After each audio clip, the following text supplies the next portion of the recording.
because Really? I know who they are Really? and I know what they're about. Yeah. And Okay. so what I don't like, and I had to do this exact same thing. All right. Begich would call up Rick Rydell No, all the time. I'm going to stop this right now. Okay. All right, and we're going to get personal. Now I'm going to hurt somebody's feelings. Who in this state has done tougher interviews than Daniel Thomas Fagan? Oh, Glenn, Come on now. Glenn Seriously. Biegel. Really? Yeah. You have like 3 liberals on a year in your old show. That's fine. I'm not saying I do as many of them as you, but You yeah, do not. I'm a good interviewer. I'm tough. I'm not saying you're a bad interviewer. Okay. But who has taken on you? I can play some tapes right now with me and Matt Clayman when he was pretend mayor. It would make people cry. They'd feel so sorry for Matt Clayman. And that was gold, by the way. But don't stuff. act like I'm a kiss ass to Democrats. I have crucified Harriet Drummond. I'm told Harriet Drummond didn't go outside for a week after I interviewed her one time. Nice. I have torn people to shreds. Democrats. Well, you pointed out who they are. You don't have to tear people to shreds. But I never thought that's what you did. But I have. You exposed their thinking. You exposed their policies. You exposed who they were. When Matt Clayman was trying to justify going on 3 mayoral conferences in the 6 months that he was a mayor, I'm telling you, there were people pulling their car on the side of the road, getting on their knees, praying for him. I was giving him such a hard time. You've got to be kidding me. Good. That's like accusing Michael Jordan of not being a good shooter.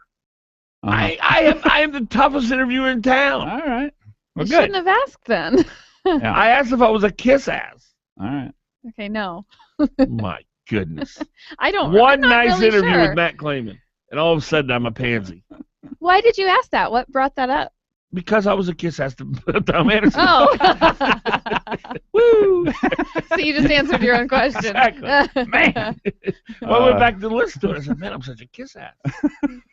No, I didn't. I don't know if you really Well, what are. did you want to get out of him? Well, Because clearly I am. Because, well, here he came out. What you wanted to get into it with no. Begich. Yeah. He supported Begich because Begich is a friend of And his. That just drives you crazy. Well, he pulled a Dane Kendall. You know, Yes. my country's less important than my friendship. You know, Right. I mean, he's going to do all the wrong things. He's going to ruin hundreds of lives, maybe thousands, maybe tens of thousands of lives, and an economy. But frankly, that's okay because he's a friend. Here's what I wanted to say here's what I wanted to convey to Tom Anderson, and it is sincere. And excuse me for saying it, but it's from my heart. Oh. There are very few talk show hosts. I can count 3 of them who have the ability to one-on-one talk to the listener, not lecture, not present facts, but literally, you feel like it's you and Tom Anderson in the car. Mm-hmm. Michael Savage is the second one. I don't agree with 70% of what Savage believes, but I can listen to him for hours because he's talking straight at you. Mm-hmm. He's talking to you. You are sitting there, it's just you and him in the living room, across a coffee table in a conversation. And Anderson has that ability. His content is crap. He talks about national stuff all the time. He's a kiss ass to his guests, but he's so engaging the way he presents himself. I really like his show. If he would start focusing on local issues and maybe get a little tougher with his listeners or with his guests, he would be dynamite. And I really wanted to, I didn't want to give him all that nasty stuff, but I really wanted to convey to him that I thought he really had an ability to connect with his listener. Okay. And I thought that you did. I mean, you didn't express it in just those words, but you definitely gave him yeah, a he sense started that- out by saying you were horrible at first. Well, he was. But he these was past few months, unbelievable. you've been great. No. He was awful when he first started. Well, we all were. You know, I mean, I'm sure I was too. We were all terrible when we first started. But that was something I sincerely wanted to, when I admire something about someone, I don't mind telling them. I like finding things, because I don't really admire much about people. But when I do admire something about someone, I really like to convey it. So it really means something then. 6:14. I'm done, by the way. You guys take the show from here? Yep. Sure. All right, see you Thursday. I've heard that before. I'm done, by the way. You guys take the show from here? Yep. Sure. All right, see you Thursday. I've heard that before.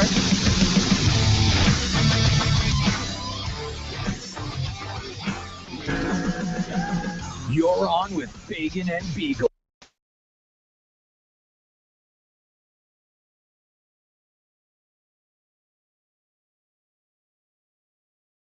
seafood really is. But I suspect it's a toss-up between Alaska king crab and the sweet, flavorful Southeast Dungeness crab. Well, this week you can compare for yourself at New Sagayan City Market. Special this week in the live seawater tanks, live Dungies from Southeast, just $9.99 a pound. And also special, Alaska Golden King Crab Clusters. Just the legs and claws, the first king crab of the season, and it's sweet and juicy. So let me suggest a crab salad. Just make your favorite green salad, mix in the king crab meat and the Dungeness crab meat, and man, what a special treat from New Sagayan City Market. Thanksgiving is upon us, so reserve your all-natural, free-range turkey from New Sagaya or City Market. Reserve yours today. Call Turkey Central at New Sagaya, 561-5173. Large, tasty chocolate persimmons are featured in the produce department, just $1.99 each. Chocolate persimmons, why don't you try a few? They'll fit in your gunny sack just fine. New Sagaya Midtown, City Market, 13th and I. Hello? Hi, it's me, Ross Matthews, America's Gay. Listen, I get it. Life is hard. Okay, we all struggle. Boyfriend problems, girlfriend problems, job problems, life problems. Which TV show to watch? Honey, I get it. You need help. That's why I'm here. I'm the gay best friend you wish you had, and honey, you know you need. It's Straight Talk with me, Ross Matthews. This is tough love, honey, but it's worth it, like plucking or waxing. Get your weekly gay pep talk right here on podcastone.com. There's a lot of so-called experts out there claiming to have the key to success in business for a price. Are you ready for real business advice you can trust without a fee? Then don't miss Getting Down to Business with David Weatherholt. Advice from people in the know. Technology, finance, taxes, and more. Business people helping business people take their skills and services to the next level. Getting Down to Business with David Weatherholt. Saturday from 8 to 10 a.m. on Hot Talk, KOAN, 95.1 FM and 1080 AM. Hot Talk, KOAN, man. You're on with Fagan and Biegel. That's 563-4118. Or visit us at akcopy.net. Fagan and Biegel. Weekday mornings from 6 to 9 a.m. on the Talk of the Valley, KVNT.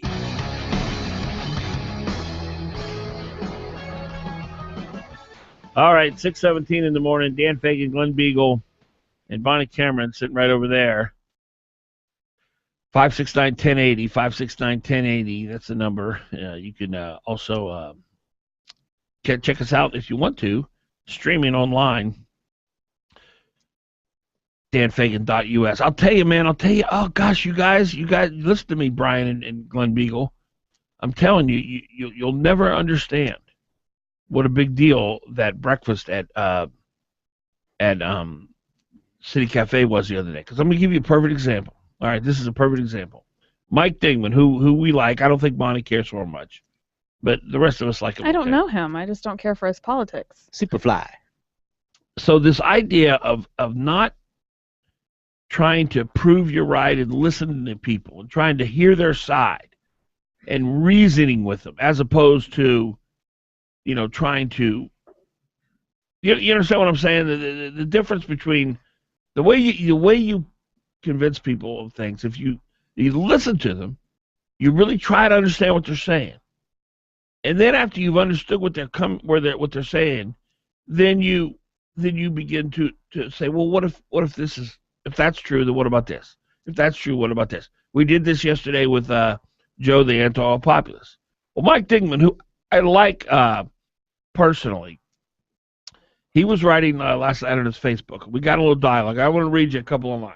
And this is a perfect example of how this approach, this idea of listening and then reasoning, as opposed to just flat out debating and being obsessed with proving you're right, works so much better. And that's what Glenn and Brian confronted me about the other day, a couple days ago. All right, here we go. Mike Dingman writes. He says, let me see. Let me find it now. Hold on. Oh, shoot. Oh, I think he took it down. You took down your conversation? It was a good one. I read it. Oh, you did? Okay, yeah. Well, let's see. Well, he basically accused Parnell of negotiating on behalf of the oil companies and not the state because he once worked for them and he wanted a good job one day.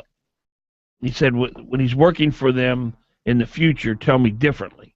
And either way, he's now a soon-to-be former governor that never wanted the job in the first place, he could go make millions.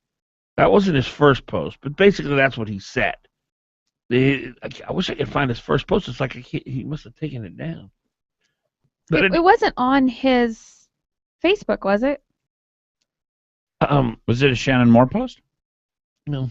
I don't remember where I saw it either. Okay, here's Mike Dingman. There actually should be two sides of the negotiating table, not only in union contracts, but in dealings with oil companies as well. Then I say, Mike, are you saying Parnell was more concerned about oil company interests than the state of Alaska when dealing with the industry? All right, that's a question. Fair question. I'm just trying to understand his point. Then he says, absolutely. When he's working for one of the big three in 2 years, tell me I'm wrong. So I said, well, Mike, are you saying that because he once worked for ConocoPhillips, he's still loyal to them? And if that's true, does Parnell's loyalty to CP, ConocoPhillips, come down to the hope of personal enrichment? And does this also apply to any elected official who has or who has worked for or currently is working for an oil company? Or does this just apply to Parnell? All reasonable, logical questions, right? If Parnell's in it for the oil companies because he once worked for them, does that mean Kevin Meyer? I like where you're going. I'm very interested to hear what he has to say. He said, what I said was, when he is working for them in the future, tell me differently. Either way, he's now a soon-to-be former governor that never wanted the job in the first place. He can now go make his millions from big oil. So then I say, if Parnell does not go to work for the oil company in the future, will you apologize to him for an astonishingly malicious accusation? Would you agree it's an astonishingly malicious accusation? Oh, it's definitely malicious, but him going to work for the oil industry doesn't prove his point. I know that, but okay. Let's. Then he goes, I'm not sure I alleged anything. However, I'll concede the point. He is not. Yes. And then I wrote, you clearly allege Parnell was acting in his own financial interest by being loyal to the oil industry and betraying Alaskans by letting oil company executives sit on both sides of the negotiating table and then turning that loyalty into a job paying millions. Have you been reading what you've been posting here? Then he goes, okay, I'll accept that. I didn't think he did anything improper or illegal. I just think his negotiations were soft. I think that Frank Mikowski, for instance, did a much better job negotiating with the oil companies. I don't think he's corrupt. I just think he lacks a spine. I don't think he can be tough and negotiate tough deals in some areas while giving in on other areas where it's best for Alaska. So he went from Parnell's connections to the oil companies is the reason he was soft to he's just soft, which is a huge distinction. Progress. Yeah. Now, hopefully, from this point on, when he argues against Parnell's governing abilities, he won't say it's because he's corrupt and he's looking out for himself. He won't insinuate things. He won't insinuate right. that, which a lot of the backbone people believe. Yeah. Because Parnell at one point in time was an employee of ConocoPhillips, he's now in it for the CP. And think about that for a minute. Does that not make him one of the worst governors in the history of mankind for a guy to take over a state and then say, I'm going to try to give away the farm to oil companies in hopes that I may get a big paying job again? Right. Instead of just thinking, well, maybe this guy knows something more about the oil companies and, that was good experience. It's an incredible accusation. And Mike Dingman, who I think is a decent fella, actually realized it. And he stopped himself. Mm-hmm. And to his credit, he goes, okay, you're right. He was just soft compared to Frank. But don't you think you have to have somewhat of a relationship? It's because you have somewhat of a relationship with Mike Dingman. I don't think so. That discourse went as well as it did. I don't think so, though, because I don't think he really thought about what a scurrilous, incendiary, malicious, severe accusation that is. It's like when they said Bush went to war to help his buddies in the oil companies. That makes Bush worse than Hitler. He's going to send millions of 18 to 21-year-olds into harm's way to die so his friends in the oil industry will make a little more money? That's even worse than Hitler. Mm-hmm. So I don't think people think of their accusations, and I don't think it's that Mike respects me or knows me. I think it's just an irrefutable point. Well, most of our lives, we live in a little echo chamber. Mm-hmm. Now, you can bet that Mike Dingman has heard this hundreds of times. Oh, I don't think he has. From various people. Oh, I don't. Think I've heard it. I've watched Shannon Moore say it. Oh no, you're talking about hundreds of times. You're talking about her that Parnell works for the oil industry. Yes. Palin has said it dozens of times. Here's the question: has he heard what I told him before? No. Okay. And that was the aha moment here. Is what is great about the conversation that you had is you shined a light on it, amplified it, so he could look and reflect on what exactly have I been hearing. Yes. And now I'm repeating because I don't know that he's said these things publicly all that much. Right. This is kind of a new thing now that Parnell's done. He sort of feels a little more a little more freedom, I guess, to say these kind of things. But then when you shine the light on him, he realized, you know what? I do live in an echo chamber. Yes. I've never heard anybody actually ask me a question about whether I was making a scurrilous accusation against a decent man or whatever, what I hope is a decent man. Right. And I wonder, like someone like Shannon Moore who, calls Dan Sullivan the mayor racist and all this, she just cuts as low as she can cut. I wonder if somebody were to sit down with her and say, do you really believe Dan Sullivan hates minorities? And why do you believe that? What is it that, I wonder if someone approached her that way as opposed to, he's not a racist, I wonder if that would change her. I mean, it really depends, I think, I'm sorry about this, Glenn, on the condition of the heart. It really does. I think Digma's got a good heart. Mm-hmm. And I don't know Shannon. Many people have sat down, tried to convince her. They had conservatives on the radio with her. In that way, though? Did they argue with her? For a long period of time. Some argued some way, some argued different ways. Yeah.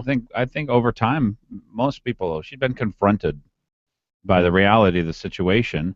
And her default position is to do just what the guy who I can't remember, but the guy went to Bush. Remember, you made some point, and then the guy said, "Yeah, well, Bush." Oh yeah, John Araro. Okay, now what was the point you made? Well, my point is I played the clip from the guy who said Obamacare was a fraud. We lied, we knew it, and then I put it on Twitter, and then he responded, "Well, George Bush lied about WMDs." Yeah, and so for them, there's always a bigger conspiracy. There's always something else. Well, I don't have to deal with that because you have to deal with this. Yes.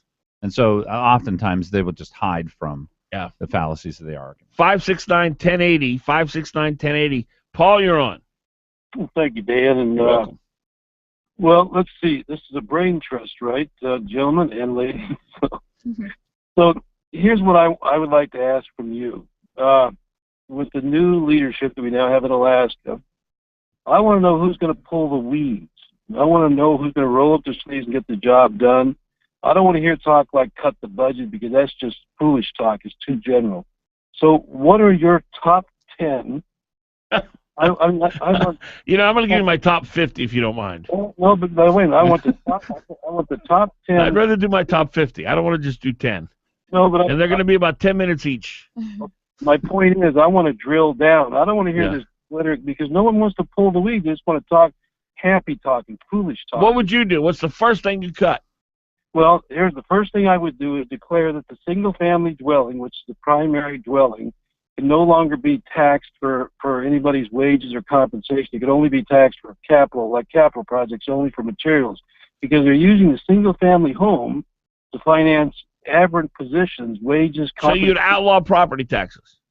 Well, yes, I would take property tax on the single-family dwelling home because it's the foundation of all of our... Why did you describe it in such a complicated way? That's the way Paul rolls. Why use single-family dwelling rather than your home? That's the way Paul rolls. He's a very interesting fella. He's a very intelligent guy. But Paul, you remember when you used to call my old show, I'd say, I don't know what any of that means. I must be smarter now because I'm actually understanding what you're saying.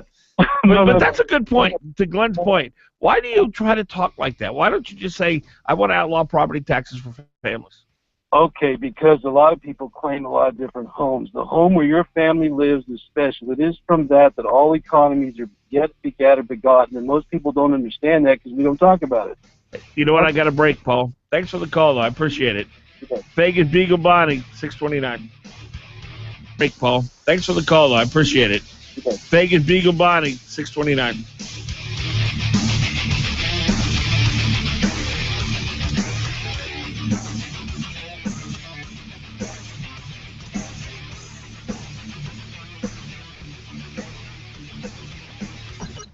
Fagan and Biegel on Hot Talk KOAN and online at 1080KOAN.com. With KOAN News, I'm Chuck White. The state has created a website with Ebola information that is both general and specific to Alaska. The state's Ebola preparedness plan is located online at epi.alaska.gov. As Ann Kenda reports, the Conservative Patriots group of Wasilla is calling it quits. Leaders of the volunteer organization sent out an email blaming financial limitations, the time required for administrative duties, and government regulations for the decision to disband. But they said members can continue to pursue their goals through other like-minded organizations. A man driving a rare electric car was injured in this week's crash on the Parks Highway. State police say 57-year-old Jack west of Talkeetna hit an icy patch and lost control of his 2011 Roadster, which was Tesla's first electric car and sold for more than $100,000. The vehicle was totaled in the crash. That's your Hot Talk News update. Partly sunny today with a high 38, then a clear night tonight with a low 18. Sunshine and patchy clouds throughout the day tomorrow with a high 32 and a low tomorrow night of 16. Clouds then increasing for Saturday, high 32. On Sunday, we will see sun and clouds with a high 36. And clouds and sun Monday, high 34. Hot Talk, breaking news, and the latest weather. KOAN 95.1 FM and 1080 AM. Attention Anchorage! Do you believe in the power of free live music? If so, we need your help. Anchorage has been selected as a semifinalist in the Levette AMP Music Grant Award Contest. This grant program will give top selected cities up to $25,000 to produce an outdoor free concert series in 2015. But we won't win without your help and vote.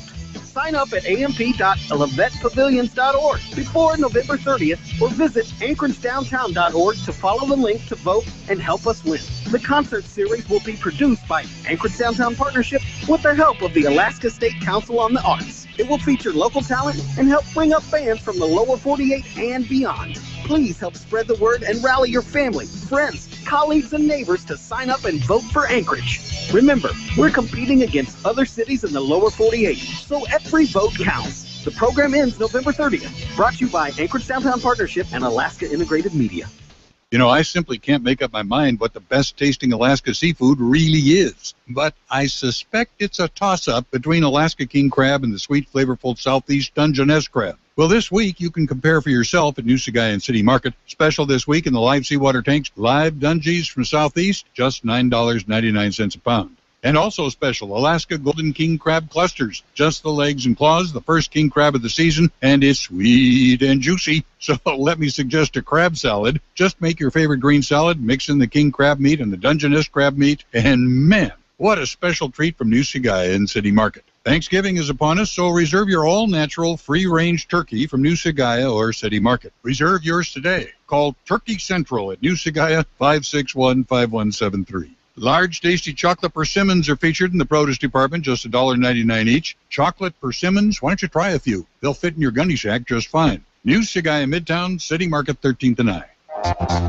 Is your IT department burdened with first-line support calls about printer jams and broken printers? Are individual departments purchasing expensive printer cartridges that get buried in office supply budgets? Is your printer support strategy really a printer replacement plan? Let Alaska Enterprise Solutions show you how to reduce those high print costs. AES is a Xerox professional agency in Alaska with Xerox's worldwide support behind them. You can reach us at aesalaska.com or 561-5100. Local news, weather, and the Dan Fagan Glen Biegel Show on Hot Talk, KOAN. Brought to you by Connect Country Liquor, with 4 convenient locations in the Valley and Talkeetna. You won't find a better selection. When I grew up, I wanted to be a pro basketball player. An elementary school teacher. Oh, an Olympic gymnast. No matter what dream you choose or where you are in life, your local Country Financial representative offers helpful advice on everything from auto and home insurance to financial planning, education to retirement, and business insurance too, so that you can continue to grow and dream.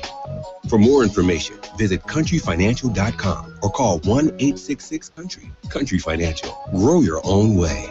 Do you remember that Beatles song? If the rain comes, they'll run and hide their heads. You know which one I'm talking about. Well, if that's you and you're inside your home or office, it's time to call Earhart Roofing. Call Earhart Roofing for all your roofing needs. Flat or pitched, large or small, Earhart Roofing will do the job quickly, and they'll do it right. Earhart Roofing, big enough to serve you and still small enough to care. Call 345-5555. That's 345-5555.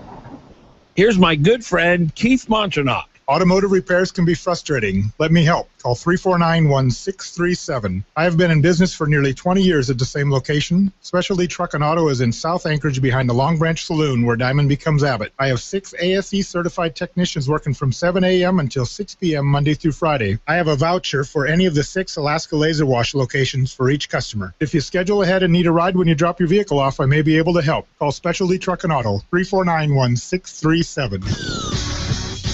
You're on with Fagan and Biegel on Hot Talk KOAN and online at 1080KOAN.com.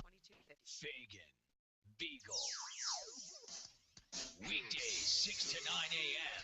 The Talk of the Valley.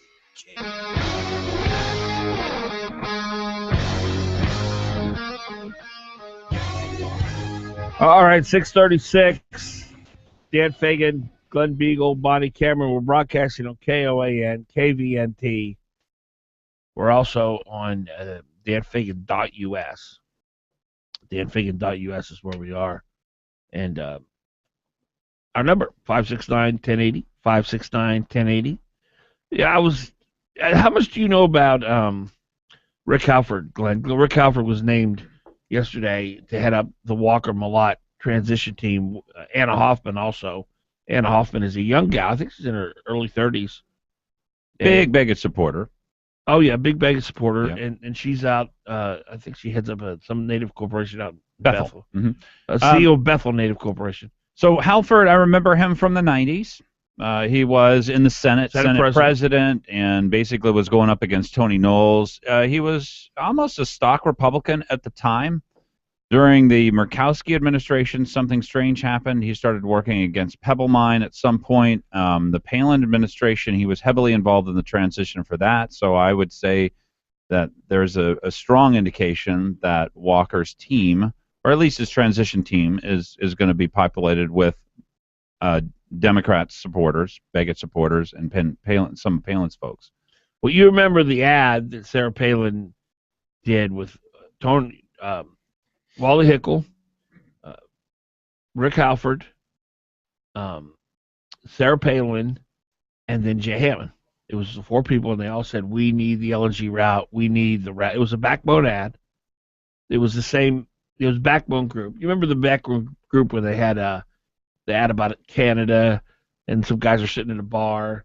This is, I guess, before you were paying attention, Bonnie, and they were saying, it's our gas. Well, no, it's not. It's our gas. And they're like fighting back and forth, trying to make the highway route seem like if we did the highway route, we're just giving in to Canada. Mm-hmm. It's the backbone crowd. They wanted to go against the producers. Yeah, they wanted to do in-state. He's right in the thick of that. Yeah. That rally where I realized that Sarah Palin was rabidly anti-oil. He was at that rally. Yep. He was one of the guys. So to have him as the big cheese and the transition team, I think is pretty clear. This is going to be a Malcolm Roberts, Bob Lester. What's his name? Harold Hines. You know the group, the backbone people. It came out of the Wally Hickel. Wally Hickel started Backbone. I'll tell the oil companies what to do, and they'll like it. Mm-hmm. Philosophy. Yeah. I told them to sign on the dotted line, and if they don't, I'll sign it myself. Yeah. So that movement is clearly at the center. Now, I was talking to a guy who's a rhino yesterday. I won't say his name. He wasn't concerned. Because he said, Bonnie just gets a look. You so despise rhinos. I mean, I cannot wait till I'm coming over tonight and playing poker at your house. I'm going to be there at 8 o'clock, and I'm bringing $5,000. You just are you so can bring transparent. it, but it might not leave with you. Oh, you are so transparent. And so the rhino last night told me that he wasn't worried about Walker blowing things up. He thought Mike Chenault would be in there fighting him every step of the way. Wait. You just switched topics, I think.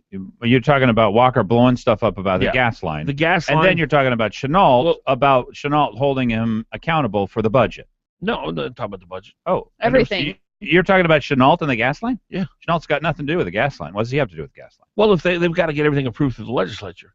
Well, he can blow up the gas line I with or understand without that. Chenault But having a Chenault- doggone thing to say. But Chenault will approve his blow-up plans, is the point. Oh, but because they've already passed the law, so they would have to repeal they the have previous to start law. from scratch. Oh. And Chenault already said something in the paper the other day that we're not going to play that game. But we're well on our way. I like it. Yeah. So the fact that Walker and he here's what the Rhino said to me. He says, Dan, one thing you have to understand about politics. I love her face, man. She just hates this guy. He said, campaigning is so different than governing. You can't judge what someone's going to do based on their campaign. And that's true. But that will shock a lot of people, by the way. Here's the way I would put it is the political process is a very inefficient process. It's almost impossible to make any kind of dramatic change.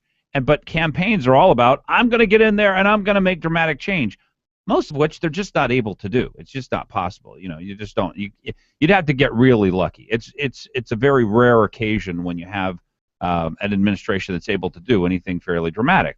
I think Parnell has done some of those dramatic things. So anyway, that's the way I would put it, is that it's just really hard to come through on on what people think your campaign promises are. But those worried that Walker's going to get up there, according to my Rhino friend, that he said you shouldn't worry. I wasn't convinced. Well, that gives me some hope because I hadn't thought. They've passed the law, it's already in place, and that there really is nothing the administration can do unless they repeal the old law. That's his take on it. Okay. Yeah. Are you talking about SB 21? No. Okay. I'm talking about the agreement with Parnell and the legislature voted on that deal. Yeah, but I think it's already been in. It's already in place. Yeah. There's the executive branch still has to approve it, right? And there's appropriation of funds based on that deal that the legislature had to sign off on. But doesn't the executive branch will still have to sign off at the end, just like the oil companies have to sign on what? On the continued process. Oh, sure. Oh, okay. It's involved in the process, and he can try to blow it up. But what Chenault's going to say is, we're not backing your silly plan. So if you want a gas line, you better keep working with this one. Mm-hmm. Because this is the one that the people's representatives voted on and approved. Well, maybe he'll get in there and realize it's a better deal. Walker. Maybe Walker will, take over and say, hey, this isn't as bad as I thought it was. My hope is he already knows that. Mm-hmm. And that when he said it's the most corrupt backroom deal in the history of the state, he was just playing politics. That's my hope. Well, we'll see. A lot of this is going to come clear. But I worked with Halford a bit during the Palin campaign. I could never figure him out. There was obviously some very deep differences in the way we viewed the state, the path forward for the state, the relationship with the oil companies. Well, I remember in the state. It was pretty dramatic. I remember very clearly, and I had him on the old show before Palin got elected, and he wouldn't come back once he realized my position. But oh my goodness, does not care for the oil industry, man, big time. I don't understand that either. How can he's Joe. He's the caller yesterday, Joe. I mean, I went back and listened to that tape again. I'm going to actually play that again. And the title of it was the background backbone people make my head hurt. Just to listen to the nonsense. And here's the one truth they don't get. This is what Eddie Burke and Bob Lester and Bill Walker and Malcolm Roberts and Harold Hines and all these guys don't get. We have to compete for investment. And Bonnie summed it up perfectly. This is why, Bonnie, you are so good for this show. Because she's the regular person. She's not the, we've been swimming in this stuff for years person that you and I are in. And when Joe presents all his nonsense, Bonnie says, you know what, I used to believe that too. It's our oil. It's our oil. We should get the most for it. And then she said, but once I saw the layouts because of ACES, I realized that's not true. Mm-hmm. And that just solidified the nonsense that Joe was. Well, we should get the most for it. But frankly, jobs are a part of that. Well, we got to compete. We have right? to. Yes. That's what we're talking. Please. But we have to compete for the investment. Yes. They don't want to. And they think they can stamp their feet and not do it. Fagan Biegel Bonnie, 644. And they think they can stamp their feet and not do it. Fagan Biegel Bonnie, 644.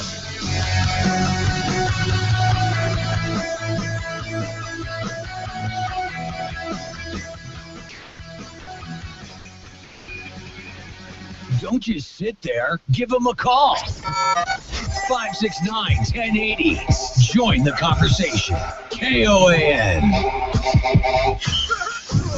Oh, yeah. It's game day. I love football. He could go all the way. He's at the 10. The 5 touchdown. Man, that's why I love football. There's nothing better. Well, except maybe free buffalo wings from Sicily's. Call 333-8000 right now and ask for free buffalo wings. Buy any extra large 2-topping pizza at regular price and get 10 free buffalo wings. It's fast, easy, and affordable. Enjoy hot, fresh pizza and Italian food. Call 333-8000 or order online at SicilysPizza.com. Best ingredients, best pizza, Sicily's. Just call Sicily's Pizza. 333-8000. Philanthropy. It does such big things in our community and state. Help honor outstanding Alaskans for their philanthropy at the National Philanthropy Day in Alaska Luncheon on Friday, November 21st at the Denina Center. Visit afpalaska.net. Philanthropy. Big word, big state, big impact. Presented by the Association of Fundraising Professionals, Alaska Chapter, and this station. Hi, this is Brian Stan. I was a Marine Corps officer before becoming a UFC fighter. Military experience can add greatly to your life, as it has mine. The Air Force Reserve offers many part-time jobs in Alaska, which will allow you to continue your civilian career at the same time. You'll receive excellent training, educational assistance, and many other benefits.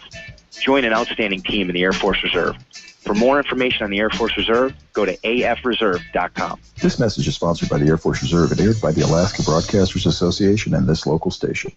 You're on with Fagan and Biegel in the morning. Give him a call, 569-1080.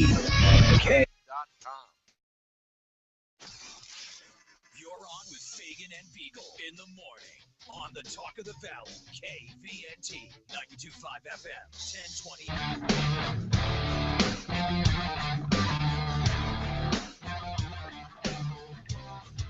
6:47 in the morning, Thursday morning. We're missing a day. If you find it, let me know. Mm-hmm. Fagan, Biegel, and Bonnie right here on KOAN. Brian stole it. I think Brian stole it. Brian stole the day. KOAN, KVNT, also streaming live on danfagan.us, both video and audio. Our number, 569-1080, 569-1080. If you're out and about on the roads this morning, if you're driving in from the valley, give us a call. Let us know how the roads are looking, if it's slick, if the traffic's heavy or what. Even if you're anywhere in the Anchorage Bowl, give us a report this morning. We'd love to hear from you. 569-1080, 569-1080. So back to the Rick Halford transition team. The team, the tradition of not saying nothing, if I may use bad grammar, has continued with the Walker Malott ticket, because they really didn't say anything in the press conference yesterday, and they didn't really even talk about what they're going to be doing. It was worse than that, Dan. Yeah. Because they said, well, the election is vague, therefore we're going to have to be vague. Okay, that's ridiculous. This is bad politics. And Bill Walker is not a politician at all. He doesn't know what he's doing. He has no idea. He's totally dependent on Rick Halford. If I may suggest that Bill Walker has a great chance here of being a great governor. He has a great chance, but he has to follow his own instincts, and this was his instinct. I want things to be transparent. Here's what I would suggest he do in order to try and further that aim, because this is right, and this will help him build some kind of a consensus, because right now we have no consensus. People have no idea why they voted for you. They know that they wanted a gas line, but don't know how you're going to get one. They did this Democrat Walker, conservative, Republican team, nobody knows what to make any of it at all. So it's up to him right now to sort of explain, okay, well, here's what I'm going to do. Transparency, I thought, was a real good method that he had. Now, this would totally go against the grain, and what you just said is, I think, the path that they're starting to follow already, which is a bad path. We're not going to say anything. We're not going to let you in. We're putting our friends in charge of this, and really these are all just political pats on the back. That's really all this is. Most of the time the transition means nothing other than they put their commissioners, their future commissioners, as the head of each of the transition teams. In this strategy to not be transparent, what role does the fact that Alice Rogoff is his biggest fan play in this? Well, that gives him some cover, so that he has more Alice room Rogoff, to move. But publisher of the I would suggest he doesn't use that. His instincts were, I want this to be transparent. I think he should make all these transition meetings public, which he probably will. But here's what I would suggest he do. Put legislators or ask legislators, look, I want you to be part of my transition. I want you to listen to, because what these transitions are all of the people have complaints and difficulties and suggestions and thoughts and ideas come together in these transition teams. They talk about it for a little while, and in the end, nothing gets done. Will we learn anything from his inaugural speech? And before you answer that, keep in mind, he can keep faking it for a while, because he can take Parnell's budget and implement it. Nobody's going to blame him for that. Yeah. He doesn't really have to do anything on oil and gas immediately. So how long will he keep this, I'm not going to let you know what I'm really going to do, or will he come out in his inaugural speech and say, here's what I'm going to do, point 1, point 2, point 3? No, we'll know. The most important thing for him to establish is, what is my relationship with the oil companies? Do I think that they're good for Alaska and that we have a rich, positive, win-win future ahead of us? That's really the most important thing for him to establish, because the oil companies want to know that, right? They can do business all over the place, and they want to. The one reason why they stay in places like Alaska, where it's so expensive to do business, where they could be sued by an environmental corporation, and they will be sued and will continually be sued, and they'll try to stop. And it's just a crazy place to do business. There's no infrastructure here. Plus, we have high environmental demands. So they really want to know what they get out of the relationship is, you guys want us here. We want to make money in places that are free, because you have a highly developed workforce, because we know that our employees are going to be safe, and we think we're doing the right thing. So they get some stuff out of it too, but they really got to get a sense of Walker, and this is what he's going to give us in his inaugural. Now, you remember Sister Souljah? Back in the early 90s. Yeah, vaguely. Bill Clinton was first elected. Uh-huh. There was a rapper named Sister Souljah. Came up with the most crude, racist song ever. One of the first things Bill Clinton did was call her on the carpet. Because we all thought at that point, this is, oh boy, here we go. Here's this leftist president. Mm-hmm. And he called a black rapper out on the carpet. Huge. His poll number shot up 18 points the next day. Wow. He needs a Sister Souljah moment with the oil companies. Right? That would be good. I believe these folks are good people. They're here with good intentions. They're here to work with us. We're going to work with them. Because everyone who didn't vote for Bill Walker thinks he's out to get the oil industry. But don't you think his first two people he's appointed are a little bit... People don't know inside baseball. They don't know Rick Alford is anti-oil. Yeah, but the woman is a Begich supporter. Well, you gotta throw a Democrat out there. He's got half of everything he does has got to be Democrat now. I just don't think he's off to the right start. Well, if he would have appointed 2 Republicans, the Democrats would have gone crazy. You got to throw a Democrat. Yeah, but what was it? I think it was Glenn yesterday saying that, there's still a hope that, he could start out and say, you know what, I'm going to do what I think is right, and I think, what I think is the good thing to do. Was it Dan? Was saying that. Well, I'll tell you this. This was my thought last night. Other than Dan Kendall, I doubt that you'll see anybody appointed by Bill Walker that would have voted no on one, other than Dan Kendall. Because Dan Kendall's his buddy. Yeah. They're friends. I think they're all going to be anti-oil populists all the way through. Yeah. They're all going to be, let's get tough on the oil industry. Let's fight them. It's the only way to win for the state. It's us against them. So your point was it would be nice if he would do that, but it's not necessarily going to happen. Well, even just from a political standpoint, just your rhetoric to calm the business community down. And when I'm talking about the business community, I'm talking about somebody who owns a small insurance company, somebody who owns a plumbing outfit. These people, none of these people like Walker, most of them, Because they understand, as the oil industry thrives, we all thrive. Well, when I was at Election Central on primary election night, I didn't really know very much about him. And he came in there with Hollis French and all the rest of them. Bill Walker walked in there with him, and the whole vote yes on one crowd. And I thought he was a Democrat. Well, who's the most excited man in the world right now is Ivan Moore. Mm-hmm. His Facebook post is nothing but how wonderful Bill Walker is. Come on now. Come on, Eddie Burke. What are you going to say about that? Yeah. I was a little disgusted, actually. I'm trying to speak positively of him because I want to give him a chance. But I will tell you that I will be shocked if he has an ounce of conservatism in him. He's pro-life, Dan. Well, that's a big thing. I'm not going to downplay that. That's a big thing. Yeah, but that was the only reason I think because that's what I heard from some conservatives. He's pro-life. Mm-hmm. And to them, that really meant a lot. And so they were, he was saying all the right things, too. It's really hard to have, it's hard to have a successful administration. It just is. And the odds are really against Bill Walker having a successful administration. His only chance to do at least a few things that he wants to do. How do you define successful? Something that's good for the state, might lower crime rates, increase jobs, increase. Yeah. I'm talking about results. Because I'm talking about having a vision and figuring out what it is that you want to do with the power that you've been given, and then organizing the state to accomplish those things. Here's how I know if you're being successful as a governor. If the media doesn't loathe you, you're a disaster. Seriously, because when Sarah Palin first got in there, disaster. Media loved her. Knowles, media loved him. Frank hated him. Mm-hmm. That's my criteria. That's your gut. If the media doesn't make you out to be the most evil person alive, then you're doing something wrong. Well, a good politician understands that when the media is on your side, you use them. But the media's never on your side unless you're going after business. Well, they hated Parnell. Left-wing social issues. They hated Parnell enough so that they're going to see what Walker's going to do and probably going to be on his side for a while. If he came out with a good, positive plan to have oil and gas development across the state, or, who knows? I mean, I want an energy infrastructure built, and he might actually do something like that. He could actually do some real things. He's talking about real problems. How about a bridge?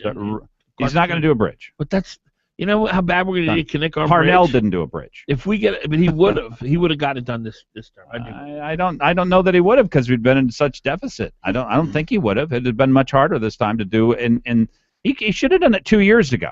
Yeah.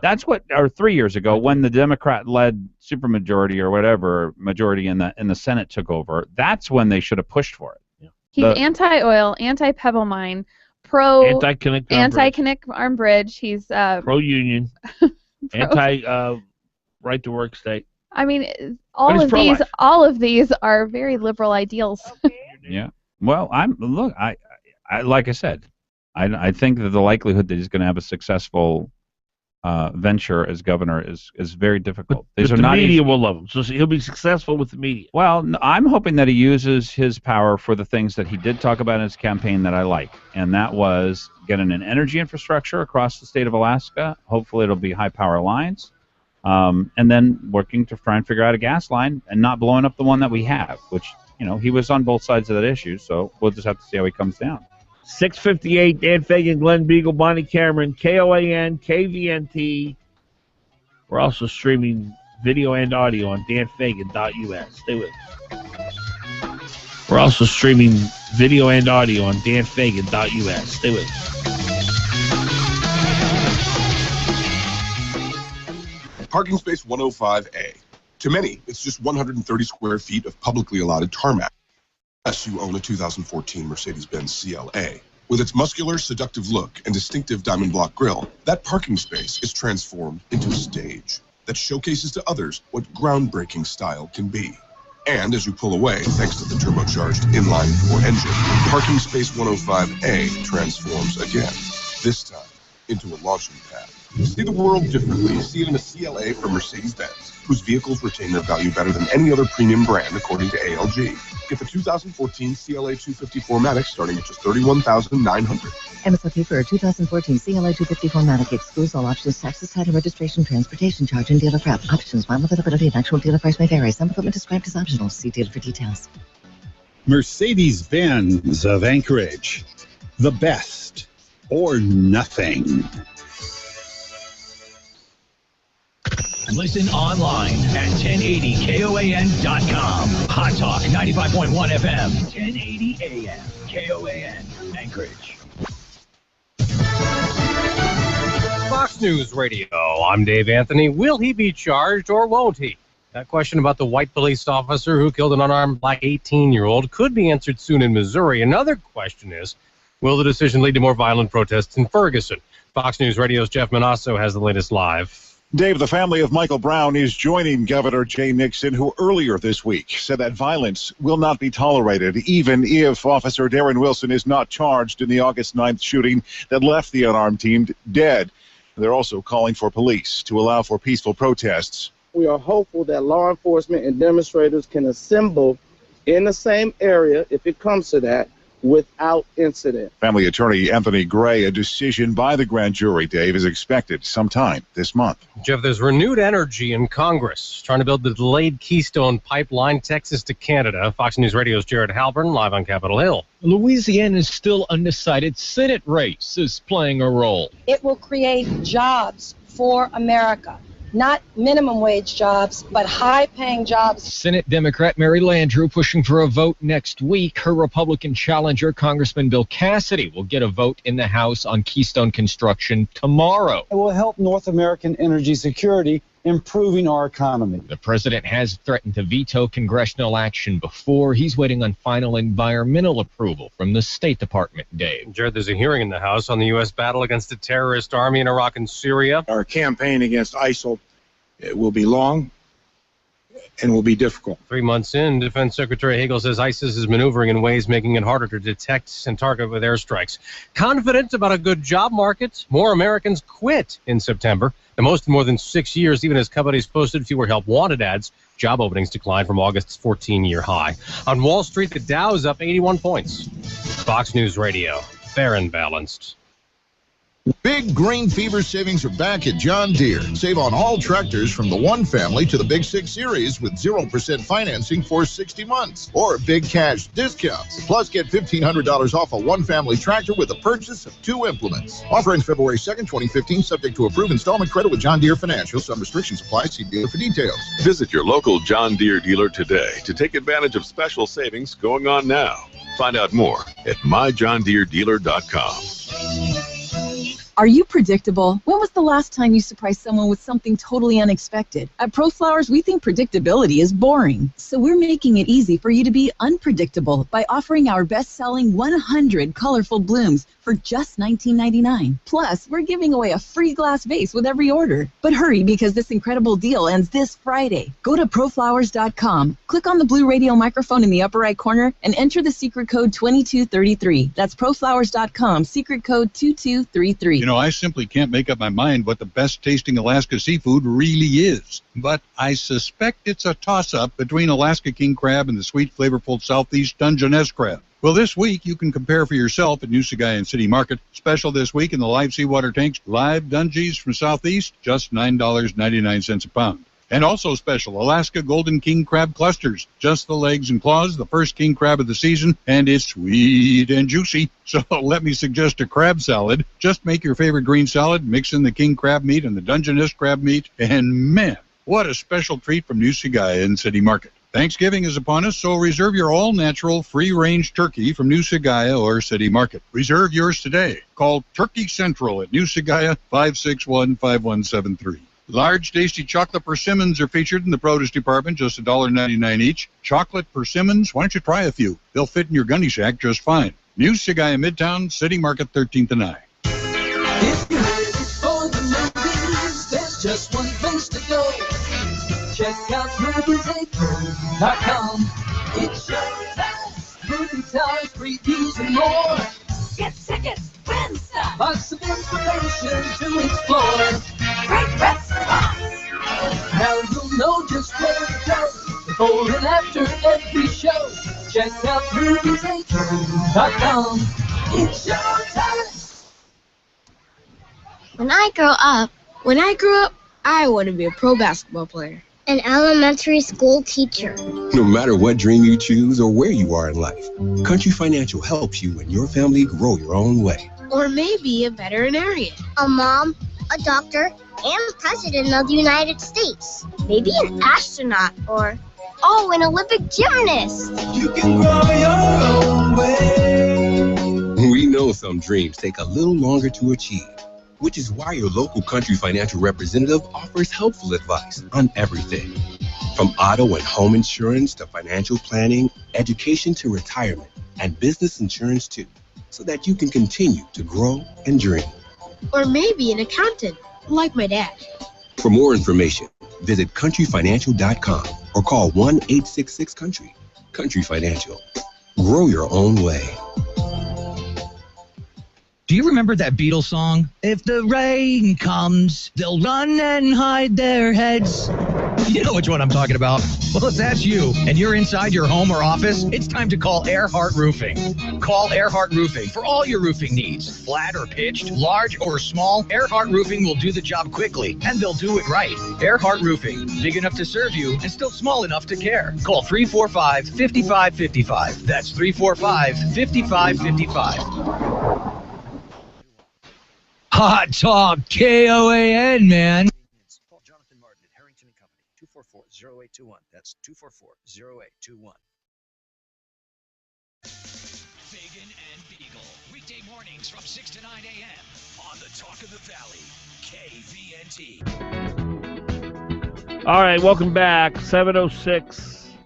Dan Fagan, Glen Biegel, Bonnie Cameron, Brian Hoff, the brains for the operation in the producing role. We're operating on, we're broadcasting on KOAN in Anchorage, KVNT in the Valley. Streaming live, video and audio, danfagan.us. Our number, here it is. You ready? 569-1080. 569-1080. If I could have one thing for Christmas, it would be that those on the left would not be afraid to debate their ideas. You know, I every time there's a leftist column in the Anchorage Daily News, I find that person and I send them an invite to the show. Most times, the most common answer is no, thank you. I've said everything I want to say in the column. But I've come to learn that they don't want to debate. Yeah. There's a gal named Maria Crouch, and here's what her byline is in the paper. She is a doctoral student in the clinical community psychology program with a cultural, rural, and indigenous emphasis at UAA. Her research interests are in the areas of gender identity, cultural diversity, and Alaska Native mental health. You think she might be left? You can't argue with that. Yeah. No, I don't think there's anybody left of her. I think that you've run out of leftism when you pretty much have that. Can you imagine how devastating? First of all, if for anybody who might ever consider marrying her, please reconsider.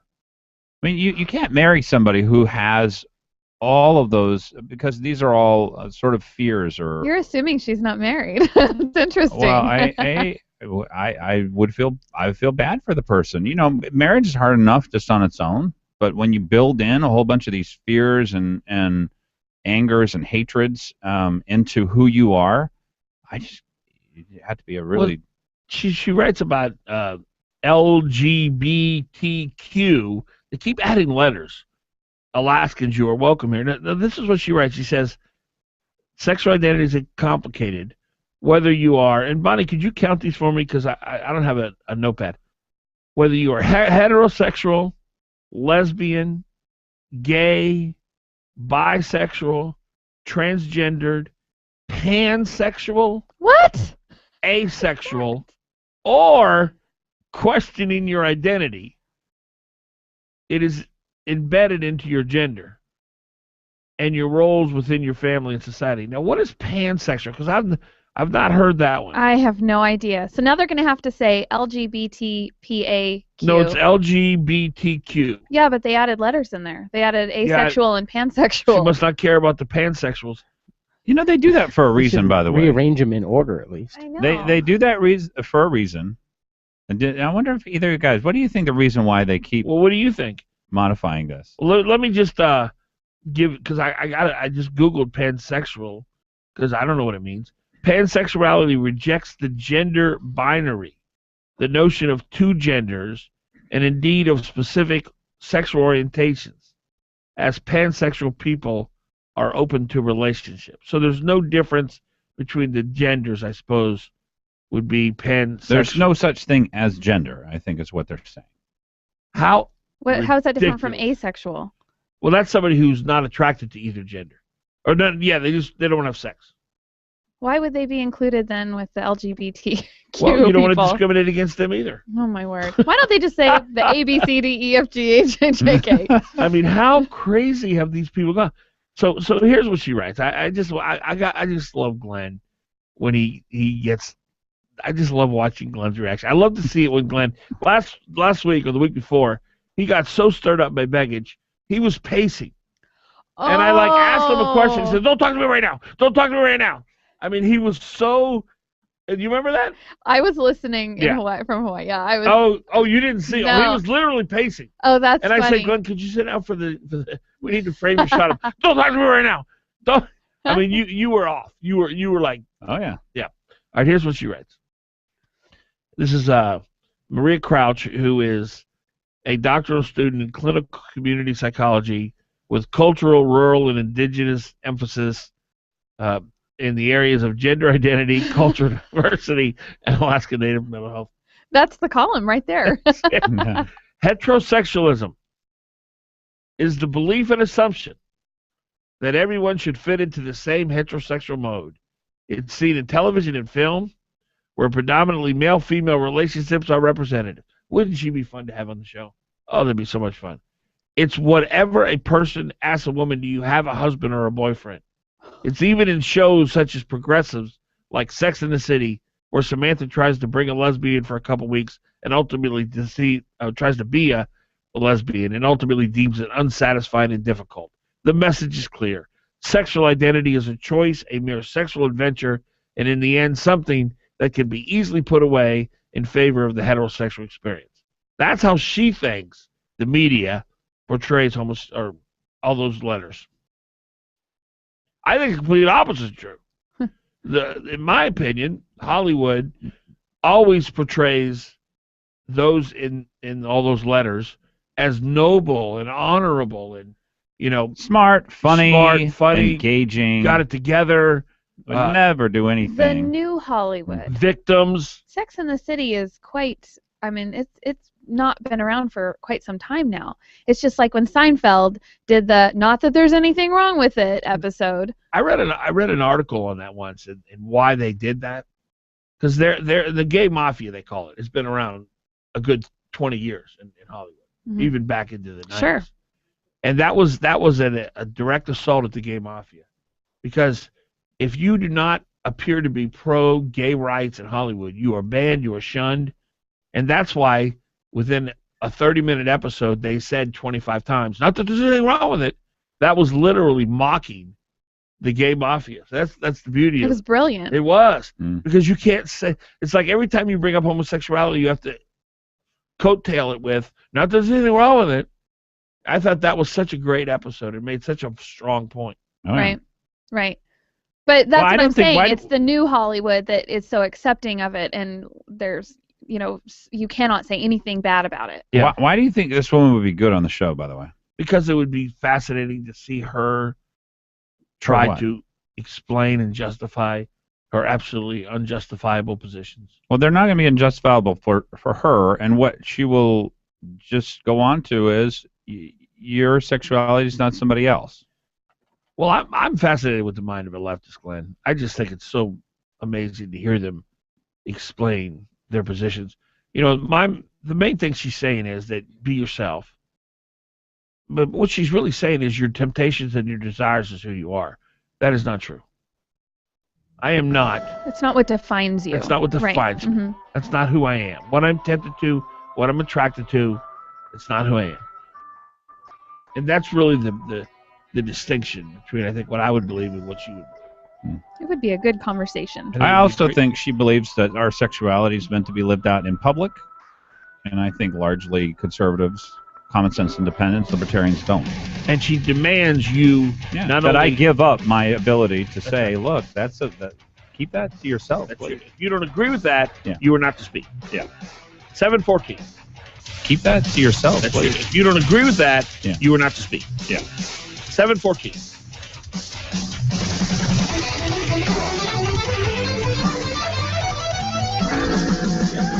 You're on with Fagan and Biegel. Give them a call. 569-1080. KOAN. Oh, yeah, it's game day. I love football. He could go all the way. He's at the 10, the 5, touchdown. Man, that's why I love football. There's nothing better. Well, except maybe free buffalo wings from Sicily's. Call 333-8000 right now and ask for free buffalo wings. Buy any extra large 2-topping pizza at regular price and get 10 free buffalo wings. It's fast, easy, and affordable. Enjoy hot, fresh pizza and Italian food. Call 333-8000 or order online at SicilysPizza.com. Best ingredients, best pizza, Sicily's. Just call Sicily's Pizza. 333-8000. It's the most advanced technology available, engineered with over 200 million sensory receptors. Its all-terrain design is beautifully formed, weather-resistant, reliable, astonishingly high performance in even the most challenging of circumstances. And it is also the finest search technology in the world. There's nothing else quite like a search dog. Be part of the search. Go to searchdogfoundation.org to see how you can help. Being a business owner isn't easy. There's managing people, customers, income, expenses, unexpected issues, growing your brand, and so much more. Ready to be more efficient in everything you do? Then listen to Getting Down to Business with David Weatherholt. Each week, David gives you the inside scoop on the latest business news and trends, along with tools for keeping your business on track. Getting Down to Business with David Weatherholt. Saturday from 8 to 10 a.m. on Hot Talk, KOAN 95.1 FM and 1080 a.m. You're on with Fagan and Because I was a Girl Scout. Visit www.girlscoutsalaska.org or call 248-2250. Fagan Biegel. Weekdays. 7:17 in the morning. Fagan, Biegel, and Bonnie. KOAN, KVNT, streaming live video and audio on danfagan.us. Here's our telephone number. Give us a call. 569-1080. 569-1080. Let's go to Greg. Greg, good morning. Hey, good morning. Got a couple of comments, but I wanted to define what pansexual is for you because you guys are struggling a little bit. Yes. Well, let me just say, for those who just joined us, we were referring to a column that was saying, that those who are of different sexual preferences are welcome now in Alaska, and I read all the sexual preferences, and they seem to be growing quite quickly, and pansexual was one of the new ones, and I had not heard that before. Okay, well, here's the simple definition. It means anything that moves. Okay, now, you have to think about that for a minute, but I wanted to kind of follow up on a comment that Bonnie made to Glenn. And that was, he kind of assumed that she wasn't married. I find that interesting. What do you got to say about that, Glenn? I'm not saying she isn't married. I just said I would be horrified to try and have a marriage in the midst of all of that dysfunction that she's involved with. Hey, you know why I think what she's highlighted is just massive amounts of dysfunction that people want to play out in public. Most of which other people find offensive, and so what I'm not saying she's married or not married. I'm just saying in the midst of all of the dysfunction which she has essentially intertwined her life with, I can't imagine being married to her. That's what I'm saying. Okay. Here's one comment, and I'll let you guys proceed. But I think that she's doing this probably more so than anything else to get a bite. She's trying to get excitement generated, something so that she can actually put $1 in her pocket. Oh, I disagree with that. Listen to this, Greg. This is what she writes in the column. As a woman, I'm expected to marry a man and live happily ever after. All expectations aside, I am happily married to a man, but I'm still bisexual. So why would I still identify as bisexual even if I were in the safety zone of being in a long-term heterosexual relationship? Why not just keep my mouth shut? And then she goes on and talks about stigmas and all that. Okay, well, that's my point. That is exactly what I thought the difficulty would be, is this woman is not in control of herself. And that she doesn't understand that human beings we're slaves to our imagination. And she obviously does not have good control over her imagination if she still claims that she's bisexual, meaning she's giving herself license. At some point in her life, she's going to get tired of her husband and this one relationship thing, and, gee, wouldn't it be great if... And that was my whole point. It's impossible to be married to someone who has all of this dysfunction that they consider to be somewhat normal. It's not normal. Bisexuality is very unnormal, and as far as society is concerned, it's dangerous. If you can't control yourself, if you can't figure out how to tie yourself to one person, and that's the person who you are going to support, and that's the person you're going to defend, and that's the person whose life you're going to fill up with joy, and you can't understand that that is what we're called to do, and that's what society really wants and should want, and that makes for a very happy person. Both of you will be happy. Greg, why do you think she's in it for a buck? Well, a lot of times when things are so outrageous and they're new and you haven't heard it before, whatever, you got to think of a motive here. And, I like the money motive, by the way. I think that's good. That's a very pure motive. Greg, have you ever had interactions with the militant wing of the gay community? Boy, not in a real close, personal, physical way. I mean, they're dead serious. It's not about money for them. They literally, and I believe what's driving them is validation. They want you to. They demand that you accept their lifestyle. And well, Dan, you invited her on the show and she declined. Is that right? Yeah. Let me make a recommendation. Yep. Have Bonnie contact her and see if she'll take Bonnie's invitation. She's bisexual. She should. Why don't I qualify? I'm a man. She's either one. Yeah, but she doesn't want to be perceived as anti-woman. Yeah. There you go. Hey, interesting subject. I encourage her to come on your show. It sounds like a really interesting topic. We treat her with respect and dignity. Absolutely. I just want to understand her position. I am really having to get out of my comfort zone on this show, by the way. Why? Because I would never see a need to have a discourse with somebody unless it was, hey, listen, I think you've got some issues here. Like a serious eternity kind of issue. I wouldn't have a talk with somebody in that community unless it was, I think we need to have a serious discussion about your eternal life here. You know what I mean? It's not like, I want to know why you think what you think and all that kind of stuff. I don't really care about that.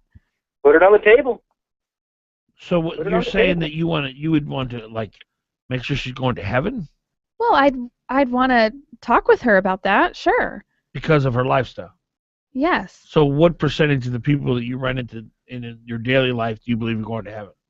Oh, I don't know. I haven't thought about that. But I mean, why would you single her out? Because I mean, honestly, all you hear from that, the other side is, well, who are you to judge? Well, if I'm sinning and I'm doing something that you think is wrong, I want you to confront me about it. And this is an in-your-face, I don't care what you think kind of. It's a totally different difference of opinion there. Yeah. With all due respect, this is what I think is one of the problems with why the gay community thinks Christians hate them. Because immediately you go to, well, she's going to hell. And see, no. But that's what you're basically saying. But so my thing would be, I as a Christian should care about people's eternity. But if I didn't, they would be mad at me for that. I understand that, but because of her sexual preference and her lifestyle. No, but if we had her on the show, it would be to just talk about, why she believes what she believes and all that kind of stuff. But because of her sexual preference, you zeroed in on, I don't want to understand what she's doing or why she's doing it. I want to make sure that she understands this could cause her eternal damnation. Yeah, but that's the thing. I already know why she's doing it. Yeah, but my point is, I don't need to find out. This is the problem that What are we supposed to do, though? My thing is that with Christians, we're supposed to be the light of the world.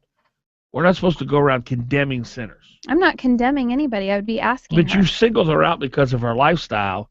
I doubt you would single out your post office, somebody who maybe had some kind of tattoo on that made you think that your plumber or something was a big partier.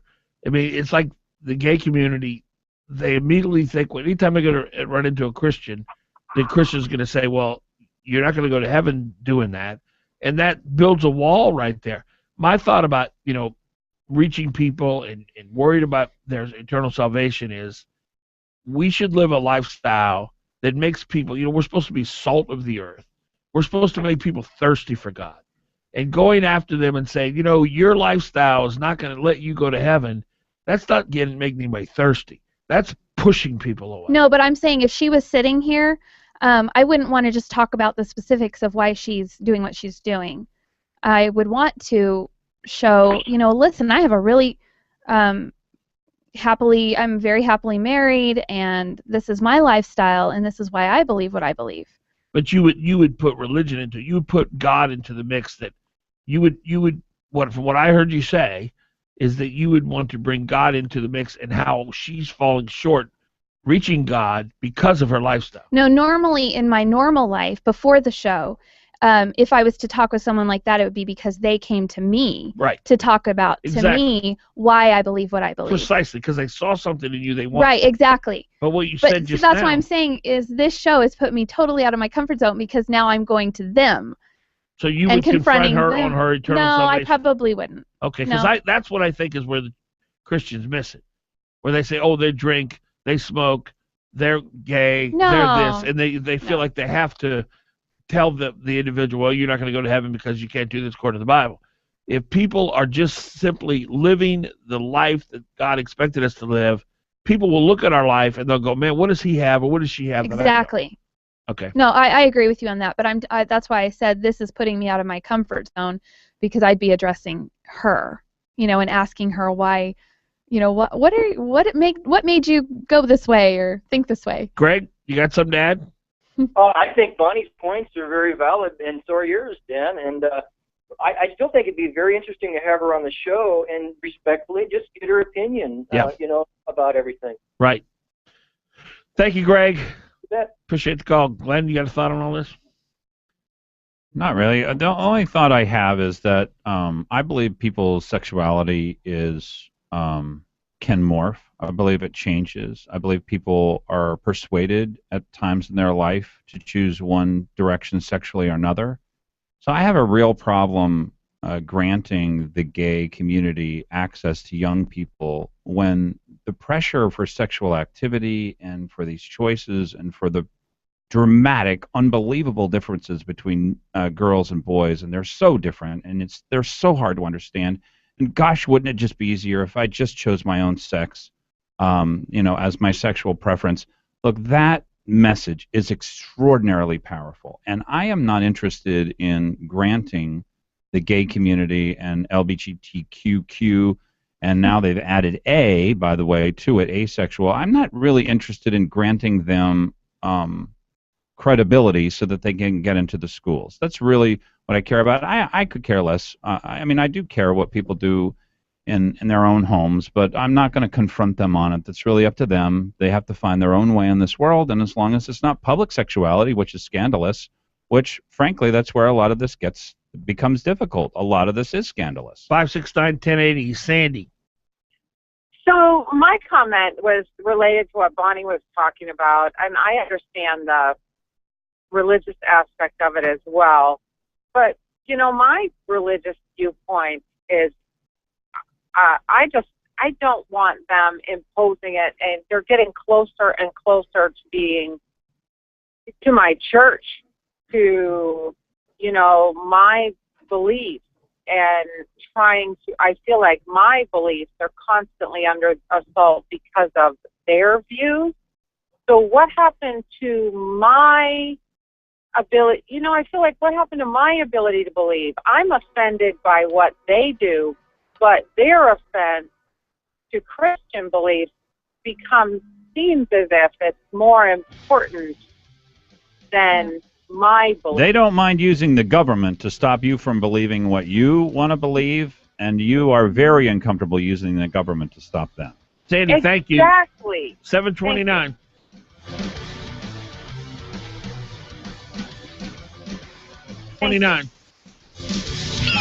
And now, the Fox News Business Report, brought to you by Mercedes-Benz of Anchorage. The best or nothing. From the Fox Business Network, stocks are on track for another record-setting day. At around 11 a.m. Eastern, the Dow Industrials were up 85 points. Walmart leading the blue chips higher, the world's largest retailer reporting a nearly 3% increase in third-quarter revenue from a year ago, helped by strong sales at its small-format neighborhood market stores. Most of the leading tech stocks are also rallying. Cisco Systems up more than 2% after the company's quarterly earnings topped expectations. DreamWorks Animation soaring up more than 16% on reports that Hasbro was in early talks to acquire the studio. But shares of JCPenney are sharply lower. The company posted a smaller than expected quarterly loss, but said same-store sales were flat. JCPenney also slightly cut its full-year revenue forecast. And Warren Buffett's Berkshire Hathaway is buying the Duracell battery business from Procter & Gamble in a deal valued at $4.7 billion. With the Fox Business Report, I'm Lori Rothman.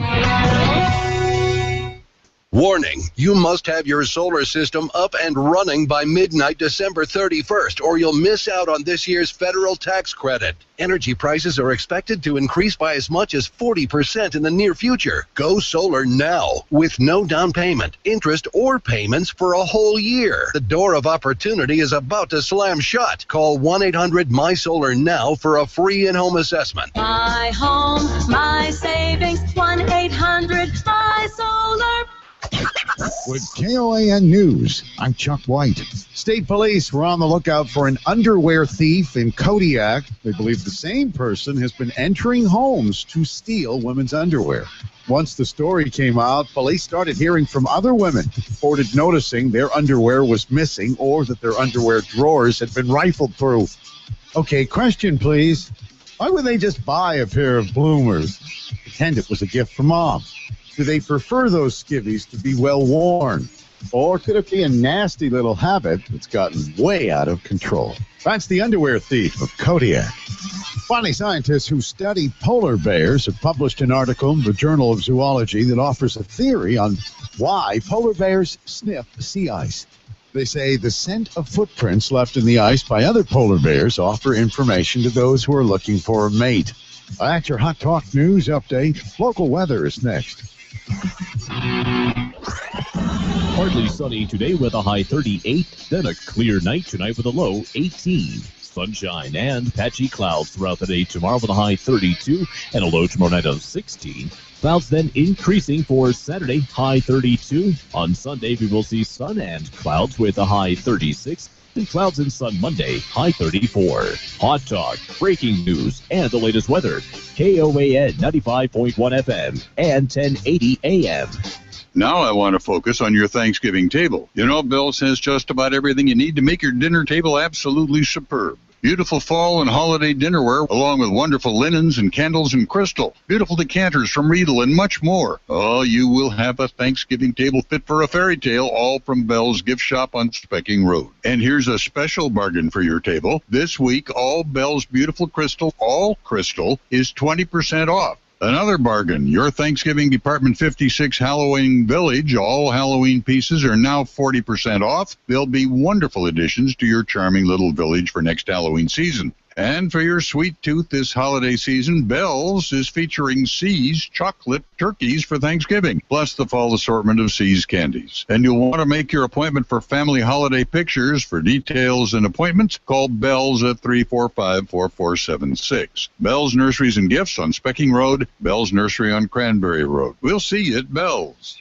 Local news, weather, and the Dan Fagan Glen Biegel Show on Hot Talk. KOAN. Brought to you by Connect Country Liquor. With 4 convenient locations in the Valley and Talkeetna, you won't find a better selection. When I grew up, I want to be a pro basketball player. An elementary school teacher.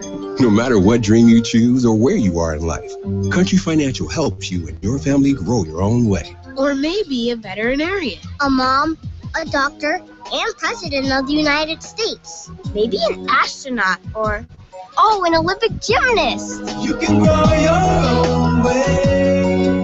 We know some dreams take a little longer to achieve, which is why your local Country Financial representative offers helpful advice on everything.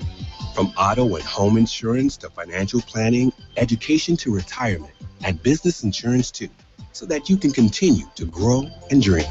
Or maybe an accountant.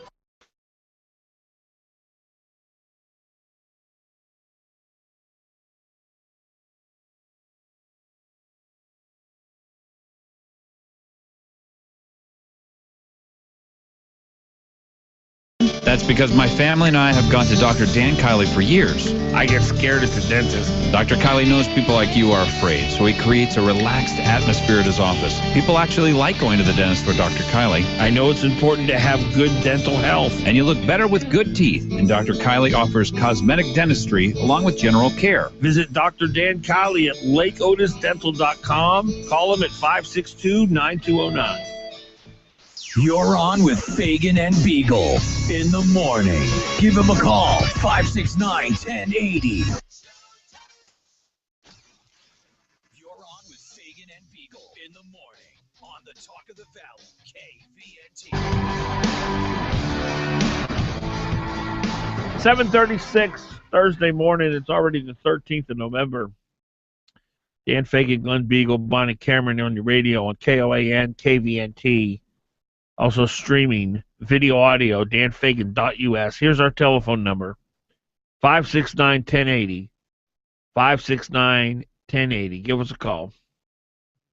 I recommended these guys for a long period of time, and I always get great answers about how the projects went. Did they come in on time? They come in under budget. Earhart Roofing, big enough to serve you, small enough to care, and you can get a hold of them real easy. 345-5555 is their number. Frank, James, and Becky, they just run a tight shop over there. They got 17 trucks, upwards of 60 employees, and given the fact that we haven't had a lot of snow and it's very, very warm out there, I'm sure the roofing season has graciously been extended for a while. It's always a good time to call them, though. Get a free roofing estimate, just a phone call away. 345-5555. When you think roofing, think Earhart, E-A-R-H-A-R-T. 7:37 is the time. Who in the world? You get like 15 texts a show. This was my first one. Those were I his. keep hearing. Are you the one getting all the texts? No, you're just imagining those. I'm things. hearing the table shake. I think we have a mouse. I thought it was you. This was my very first one. Who texts people at 4 a.m? I don't know. Should I? My husband. There are some people who will spam you if you would like them to. Oh, is it spam? No. Your phone? I've already been texted. People asking me for Thursday night fight tickets. Yeah. I'll bet you They do get get up asked Get that them a by lot. texting. What is your number, You by guys the way? can get some. 569-1080. 569-1080. I'll tell you something about that. This is, I don't know if I should go there because this is one of your jobs, but I'm a huge boxing fan. Always have been. Heavyweight boxing. But I went to the Thursday night fights once. Actually, I rode in a limo with Bob Lester. Bob calls me up. This is back when he didn't hate me. And he said, "Hey, I got a limo. Come ride with me. We'll go to the fights." And I said, "Sure." And he came on place, picked me up, and we went down there. I just had a real uneasy feeling about it. It was before I started working there. Yeah, no, this is a long time ago. I tell you, it's really changed. Even Jim Patton says, "Man, it's since you've come along, things have been really good." Oh, really? What I see in there is a lot of people that work together, coworkers, family. There's a whole group of people that are fighters and followers. You get a lot of amateurs in there that get a chance to not get themselves really hurt, but get up there and test their skills. Yeah, because some of the people were just getting their butts kicked bad. Yeah, there are a lot better matches now. Okay. There's a better pool of fighters out there. I got you. And that's it. Yeah, I think it's some great entertainment. Well, I love boxing. Yeah, it's a great crowd every week. You should come down. We have a table. KZND has a table. Oh, really? Yeah. Check it out. How's Jim the will food? probably put you right up front. How's the food? You can go to the Fat Ptarmigan or Hard Rock Cafe right back. Oh, they don't serve food? They do, but I wouldn't. Oh, it's like, I wouldn't call like a hot Sullivan dogs Arena and- corn dog. Yeah. Or an Egan Center popcorn. Hey, you just on corn dogs? I love corn dogs. Yeah, they don't sell them at Sullivan. I Okay. meant or Egan. I'm gonna but say, I never. They have hot dogs. My husband and I went there one time What'd too. you think? I mean, I was pretty young at the time, and I don't, now I've kind of watched it a little bit on TV with him, but I only like watching it on TV because I know it's turned out okay. I don't like anything live. You're not sure if they're gonna make it through the Right. fight. Yeah, the ones last night. That's the scary ones. Well, yeah, that's where I absolutely have it. And please don't call me a prude or a wuss. I'm just giving you my opinion here. I do not feel comfortable at all about those cage fights. There's literally blood all over the floor. Oh, they're much safer though. Are they? Than the boxing. Yeah, I've seen But there's people get blood hurt. splat. I remember I was at. Yeah, they got this nice lady who comes in and cleans it up every round. Oh. She's the blood lady. Head wounds are the worst. Aw. Yeah. Here's When the I- thing when that people don't probably realize about humans. We're very hard to kill, and we're very it's easy to hurt somebody and disable them, but it's really hard to kill them. So these I don't know. It's just kind of a brutal form of entertainment. When I was a cub reporter working back in Lafayette, Louisiana, this was back when the cage match fights were just starting, and a guy died. He was killed in the fight, and that was my story. I had to go there and do the story. And so I've just from that moment on, I guess I've always just kind of had because his family was there and they were crying and Well, and so you have probably 100 times the exposure to this because people might have seen it on television 100 times happen. You actually went down there and interacted with people. That makes a powerful impression. You have to say if 100% of the people who watch these things actually went and had the experience you did, they would be very uncomfortable. I think it was very I unusual that disagree someone with died. that, Glenn. I mean, I've been working there for 10 years, and I've been interacted with the fighters, and really 10 years ago, it was still a new sport.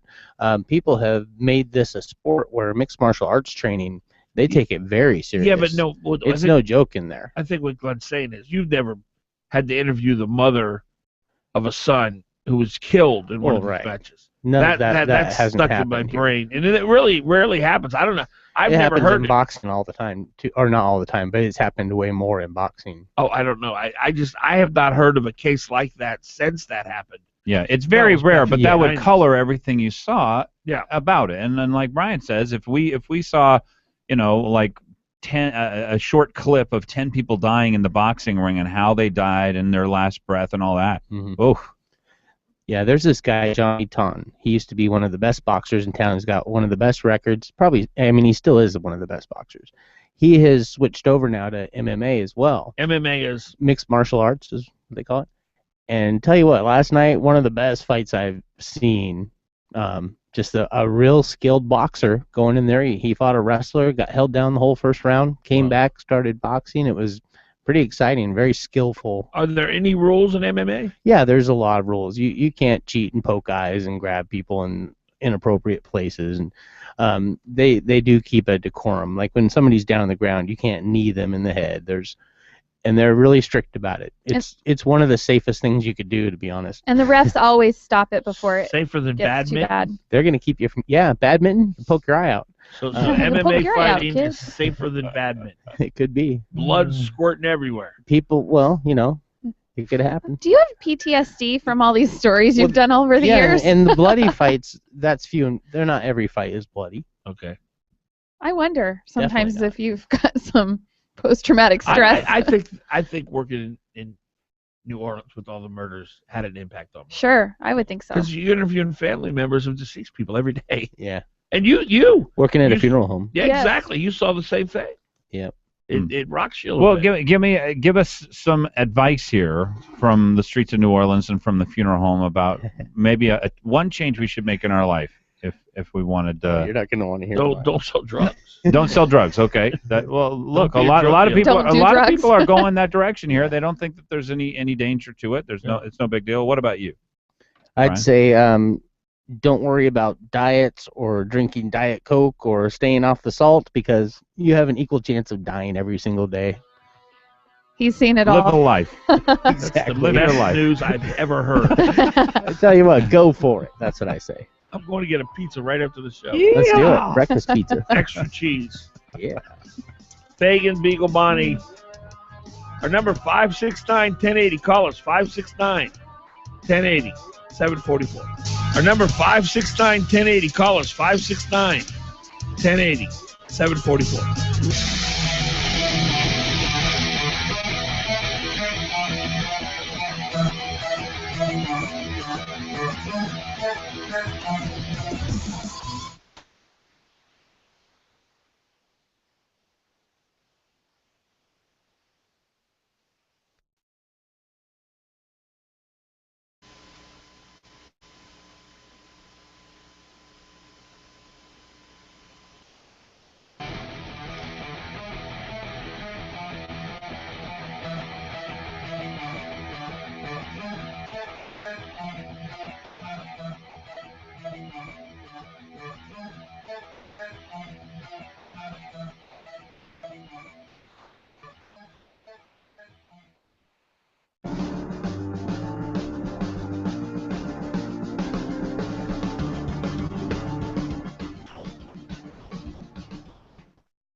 .LevettePavilions.org before November 30th, or visit AnchorageDowntown.org to follow the link to vote and help us win.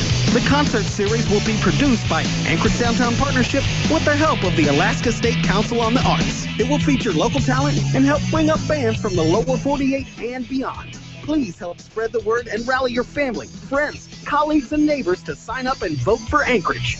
Remember, we're competing against other cities in the lower 48, so every vote counts. The program ends November 30th. Brought to you by Anchorage Downtown Partnership and Alaska Integrated Media.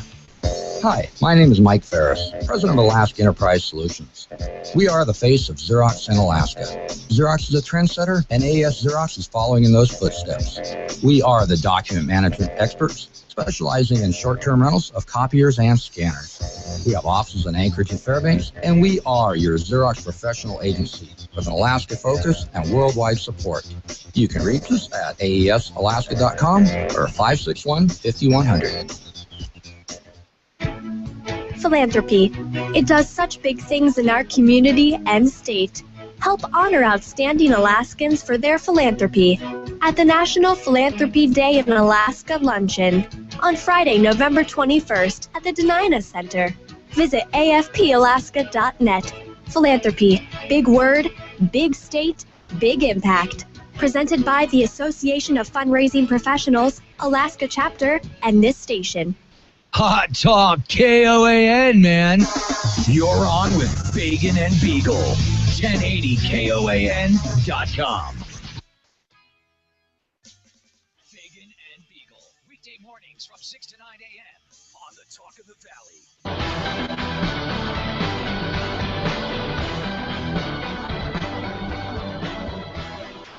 Fagan, Biegel, and Bonnie on a Thursday, 13th of November. Dan Fagan, Glen Biegel, Bonnie Cameron. We're on KOAN, KVNT, streaming live, danfagan.us.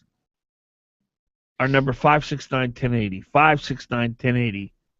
Love to hear from you this morning. I know most of you probably heard about this, but I wanted to touch on this yesterday. We didn't have time.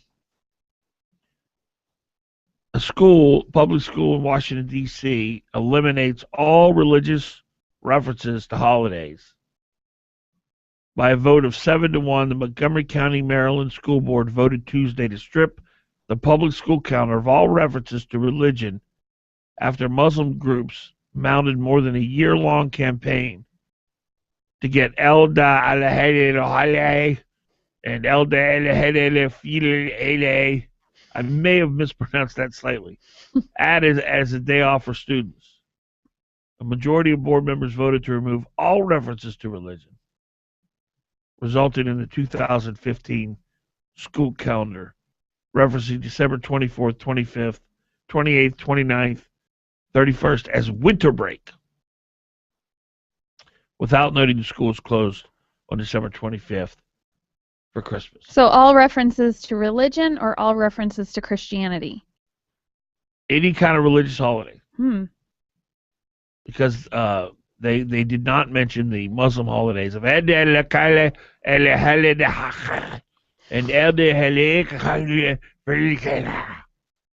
So no more Ramadan. I actually have heard of both of those holidays. That's a strange thing. What's happening? What's going on in this country of ours? Well, what's going on is we had a melting pot, but it always had common threads. There was something, and particularly freedom, liberty, those kinds of things, the desire to live apart from government.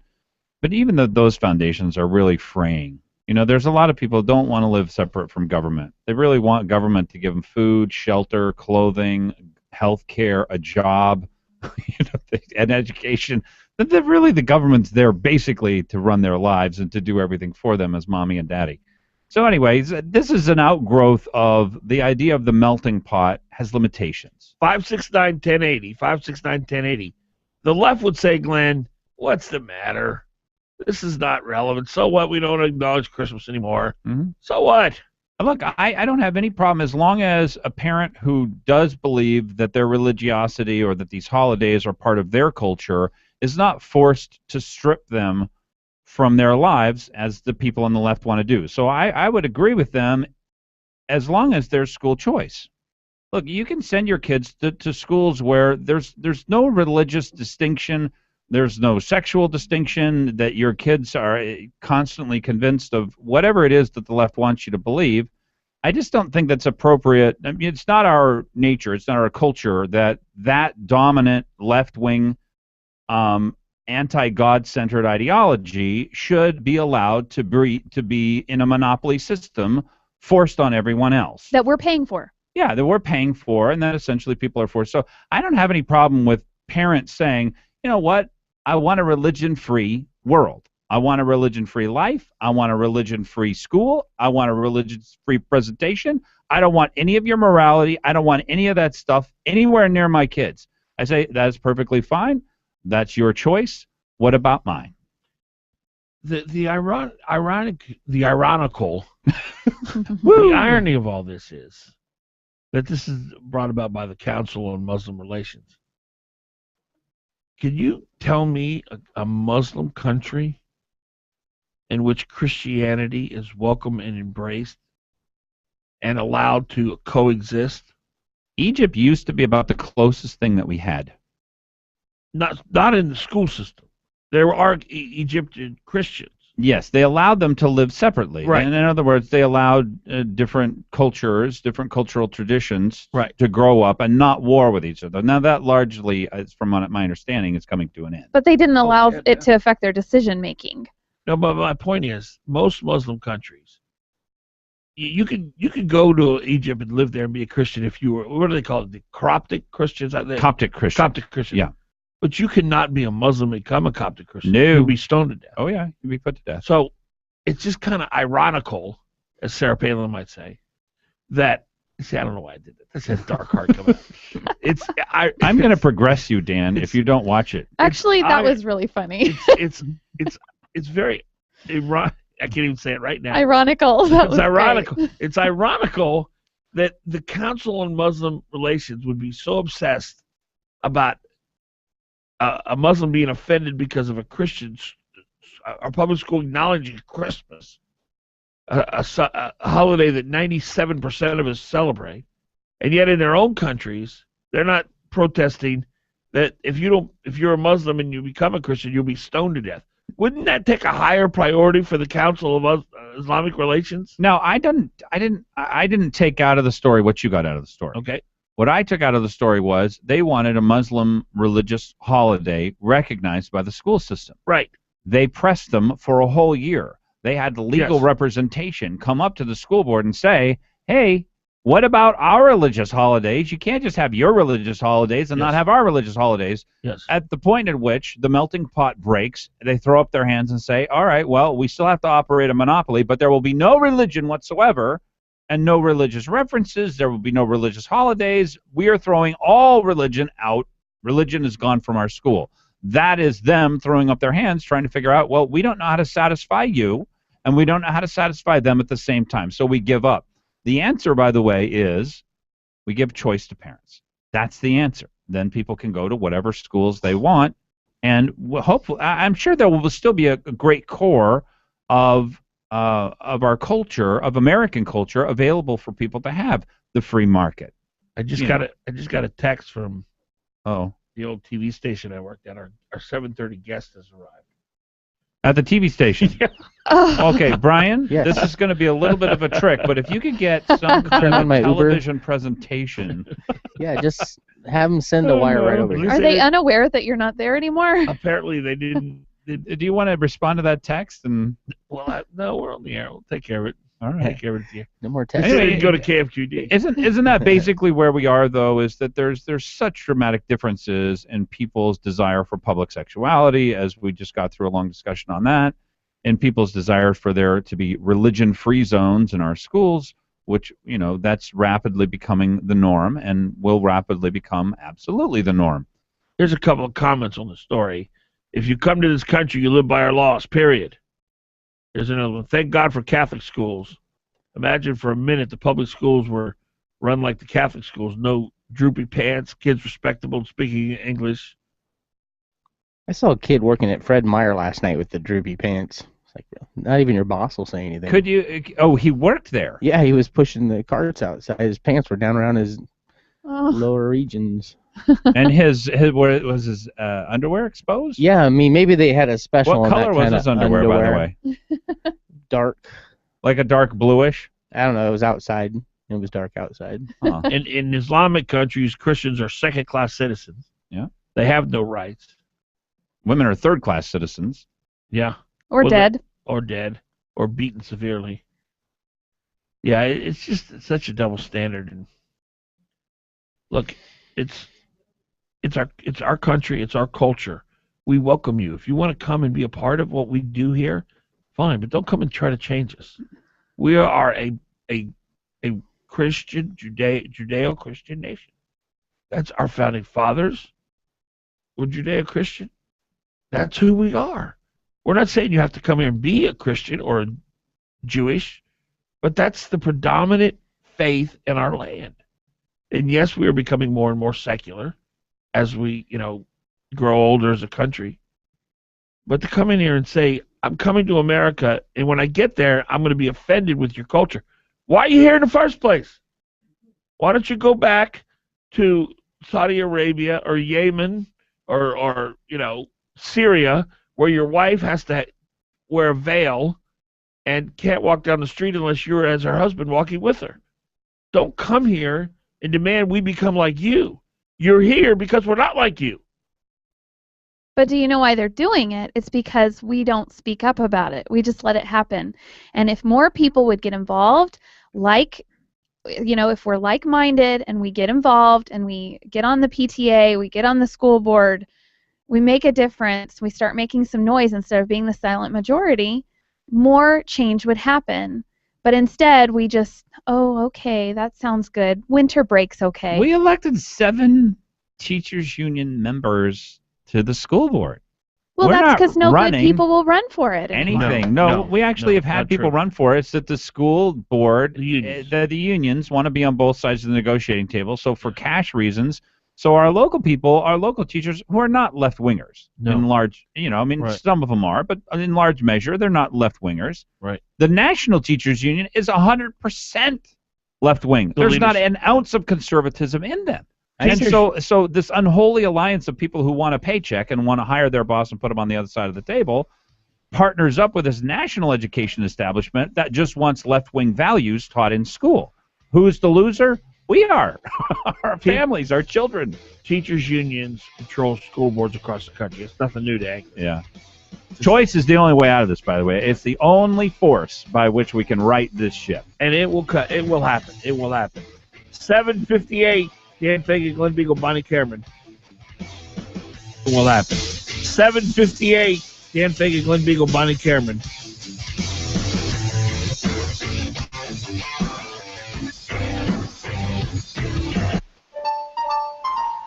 Have you ever wondered what it would be like to never...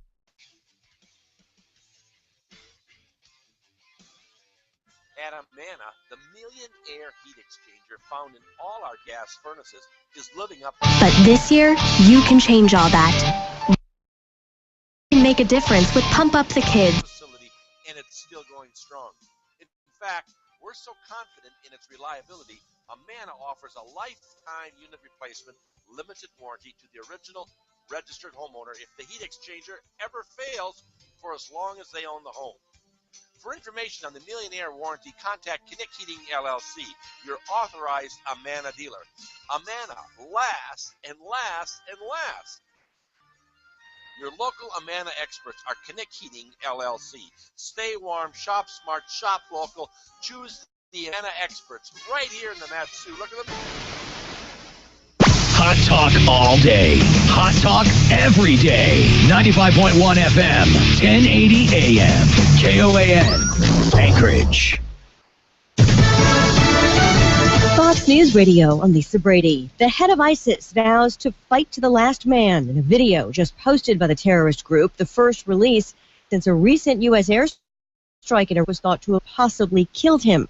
That video now being analyzed, trying to verify when it was made. But 2 U.S. officials tell Fox News that based on the intelligence, Abu Bakr al-Baghdadi did survive last weekend's hit on a meeting of high-level ISIS commanders. This as Congress gets an update on the U.S.-led effort to destroy ISIS. Fox News Radio's Rachel Sutherland, live in Washington. Lisa, Defense Secretary Chuck Hagel told the House Armed Services Committee that U.S. airstrikes have stalled the terror group's progress in Iraq. But in Syria, he says results will come with time, patience, and perseverance. We will succeed only with the strong support of Congress and the strong support of this committee. Secretary Hagel's testimony comes at a time when the lame duck Congress is set to consider the Obama administration's $5.6 billion request to fight ISIS in 2015. Lisa. In the meantime, Rachel, a second House committee holding a hearing right now on how to disrupt the terror group's financing.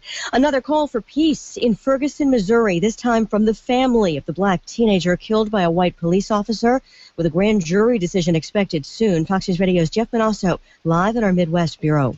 Lisa, Missouri Governor Jay Nixon earlier this week said that violence won't be tolerated once a grand jury decides this month whether or not to charge the white police officer for the August 9th shooting death of 18-year-old Michael Brown. Brown's family, through their attorney, reinforcing that message. Violence, looting, and rioting is not a responsible way of expressing those feelings. Though the Brown family and their supporters are also calling for restraint and asking law enforcement officials to allow peaceful protests. Separate state and federal investigations into the shooting are also underway. Lisa. Jeff, thanks. You're listening to Fox News Radio, fair and balanced. Big Green Fever savings are back at John Deere. Save on all tractors from the 1 family to the Big 6 series with 0% financing for 60 months or big cash discounts. Plus, get $1,500 off a 1 family tractor with the purchase of 2 implements. Offer ends February 2nd, 2015, subject to approved installment credit with John Deere Financial. Some restrictions apply. See dealer for details. Visit your local John Deere dealer today to take advantage of special savings going on now. Find out more at myjohndeeredealer.com. Are you predictable? When was the last time you surprised someone with something totally unexpected? At ProFlowers, we think predictability is boring. So we're making it easy for you to be unpredictable by offering our best-selling 100 colorful blooms for just $19.99. Plus, we're giving away a free glass vase with every order. But hurry, because this incredible deal ends this Friday. Go to proflowers.com, click on the blue radio microphone in the upper right corner, and enter the secret code 2233. That's proflowers.com, secret code 22. Oh, yeah, it's game day. I love football. He could go all the way. He's at the 10, the 5, touchdown. Man, that's why I love football. There's nothing better. Well, except maybe free buffalo wings from Sicily's. Call 333-8000 right now and ask for free buffalo wings. Buy any extra large 2-topping pizza at regular price and get 10 free buffalo wings. It's fast, easy, and affordable. Enjoy hot, fresh pizza and Italian food. Call 333-8000 or order online at SicilysPizza.com. Best ingredients, best pizza, Sicily's. Just call Sicily's Pizza. 333-8000. Would you let other people order for you? He'll have the Samoldianese. No, I won't. So why let others make decisions about your older years? Do you want your kids or perfect strangers choosing where you'll live or how your money gets spent? No. Go to longtermcare.gov and find your own path forward. It takes you step by step through everything you need to consider about aging and all your options. Longtermcare.gov. Plan now to stay in charge or pay later. How about a mohawk? Very funny. When I grew up, I want to be a pro basketball player. An elementary school teacher. No matter what dream you choose or where you are in life, Country Financial helps you and your family grow your own way. Or maybe a veterinarian. A mom, a doctor, and president of the United States. Maybe an astronaut or, an Olympic gymnast. You can grow your own way. We know some dreams take a little longer to achieve, which is why your local Country Financial representative offers helpful advice on everything, from auto and home insurance to financial planning, education to retirement, and business insurance too, so that you can continue to grow and dream. Or maybe an accountant, like my dad. For more information, visit countryfinancial.com or call 1-866-COUNTRY. Country Financial. Grow your own way. Do you remember that Beatles song? If the rain comes, they'll run and hide their heads. You know which one I'm talking about. Well, if that's you and you're inside your home or office, it's time to call Earhart Roofing. Call Earhart Roofing for all your roofing needs. Flat or pitched, large or small, Earhart Roofing will do the job quickly, and they'll do it right. Earhart Roofing, big enough to serve you and still small enough to care. Call 345-5555. That's 345-5555. You're on with Fagan and Biegel on Hot Talk. Chapter and this station. Fagan, Biegel. Weekdays 6 to 9 a.m. The Talk of the Valley. 806. Dan Fagan, Glen Biegel, Bonnie Cameron. KOAN is where we're broadcasting in Anchorage, KVNT in the Valley. Streaming live, video and audio. That's right. You can actually watch the show. danfagan.us. Our number, 569-1080. 569-1080. We all need a little help sometimes in life. Those who do well in life learn that the way to excel in life is to lean on experts, glean information from people who know what they're talking about. And that's Mike Daniels and his team over at Country Financial. We all want a successful, happy, worry-free retirement. Well, that's how you do it. You make the right decisions now in life before you get there. And Mike Daniels and his country representatives can help you do that.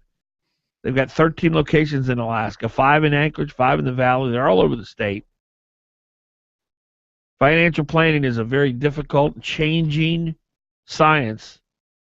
Why not go with the experts? Country Financial, 866-COUNTRY is the number. Give him a call. Give Mike Daniels and his team a call. 866-COUNTRY. Country, by the way, is spelled COUNTRY. Why are you ruining a good thing? COUNTRY.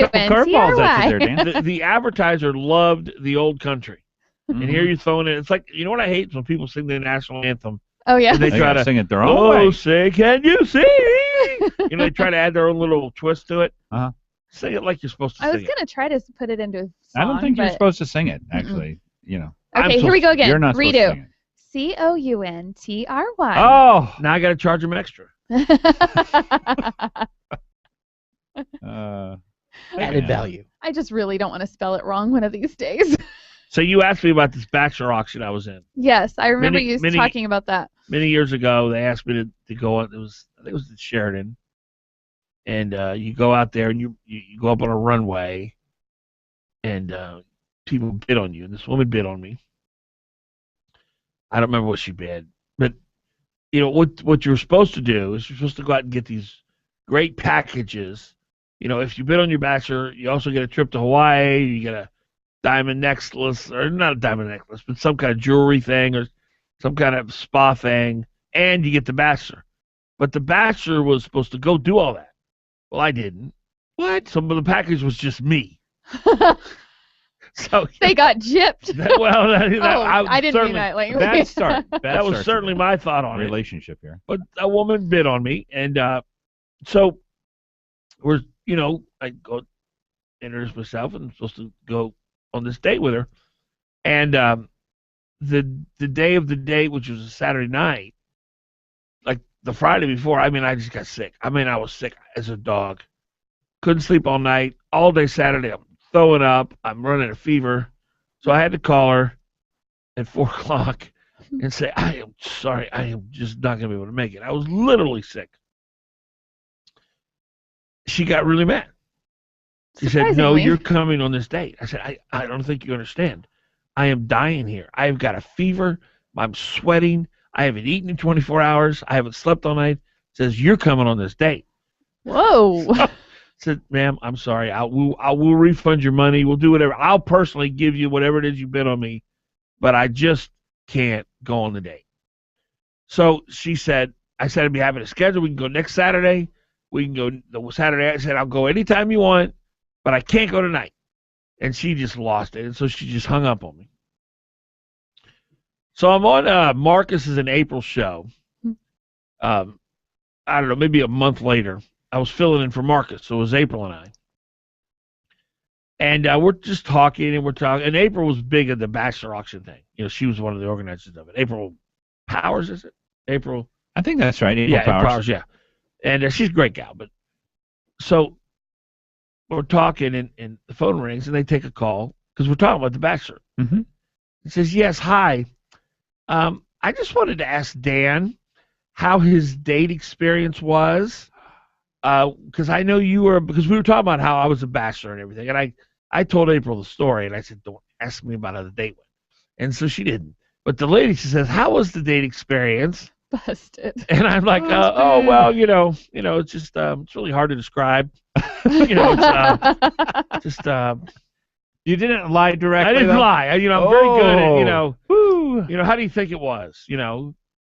It's that kind of stuff. She says, well, I would imagine it was probably pretty boring seeing how you didn't show up. Oh, no. Oh. Totally busted me.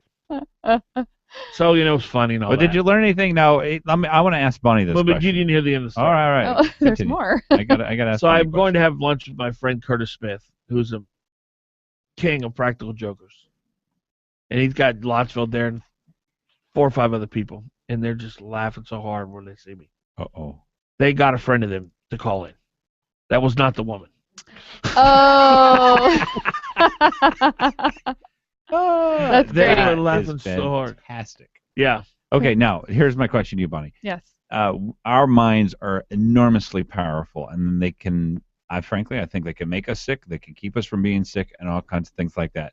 Did Dan, I was thinking did he create the sickness in himself?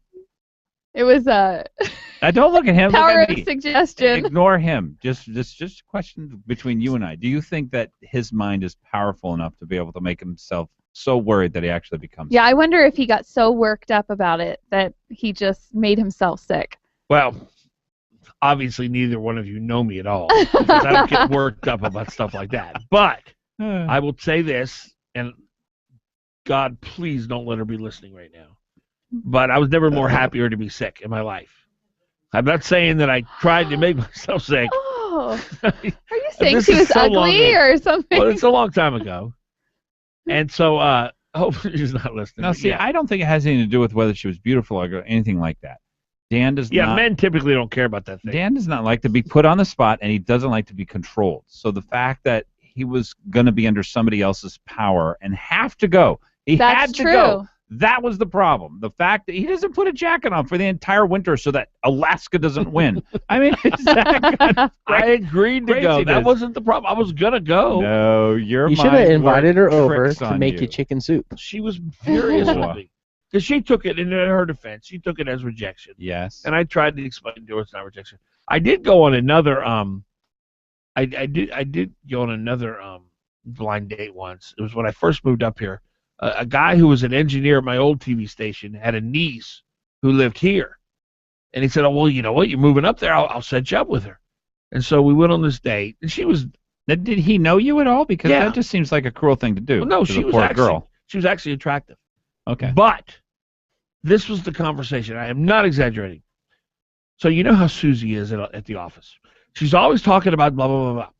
And then she'll say, you know, my friend Susan over at the those, you know, thus and thus. She would literally talk to me about her friends as though I knew them. And then literally the whole time, she just kept talking about her friends, who I never had met, didn't know anything about. She never came up for air. You are like Seinfeld. You'll find something wrong with every woman you date. That's not abnormal. No, talk about totally normal. That's the way women are. 8:14. Oh, that was sexist. 8. That's the way women are. 8:14. Oh, that was sexist. 8.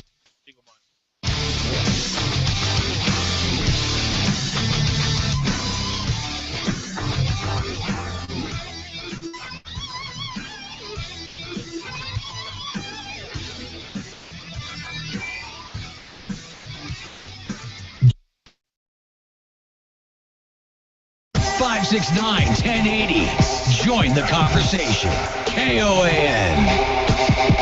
You know, I simply can't make up my mind what the best tasting Alaska seafood really is. But I suspect it's a toss-up between Alaska king crab and the sweet, flavorful Southeast Dungeness crab. Well, this week you can compare for yourself at New Sagayan City Market. Special this week in the live seawater tanks, live Dungies from Southeast, just $9.99 a pound. And also special, Alaska Golden King Crab Clusters. Just the legs and claws, the first king crab of the season, and it's sweet and juicy. So let me suggest a crab salad. Just make your favorite green salad, mix in the king crab meat and the Dungeness crab meat, and man, what a special treat from New Sagayan City Market. Thanksgiving is upon us, so reserve your all-natural, free-range turkey from New Sagaya or City Market. Reserve yours today. Call Turkey Central at New Sagaya, 561-5173. Large, tasty chocolate persimmons are featured in the produce department, just $1.99 each. Chocolate persimmons, why don't you try a few? They'll fit in your gunny shack just fine. New Sagaya Midtown, City Market, 13th and I. At 563-4118.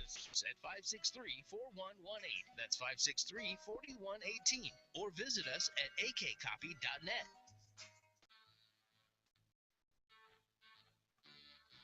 A death occurs suddenly, and the responsibility is yours to make the arrangements.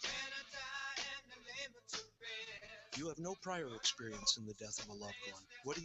Are the final plans for burial or cremation? Will there be a viewing, a funeral? What will this cost?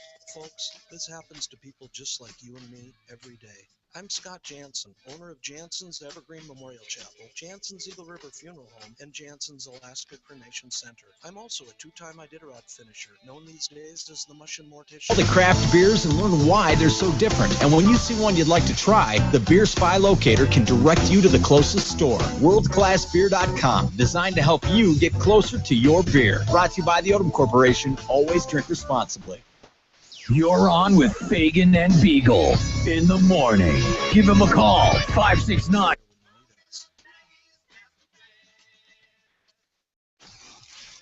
You're on with Fagan and Biegel in the morning on the Talk of the Valley, KVNT 92. 8:17, Dan Fagan, Glen Biegel, Bonnie Cameron on KOAN, KVNT, danfagan.us.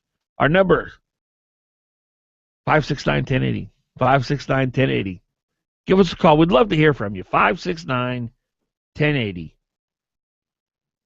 You know, I don't know. I was thinking, because I'm about to talk about Nancy Pelosi, and I was thinking about Glenn. No.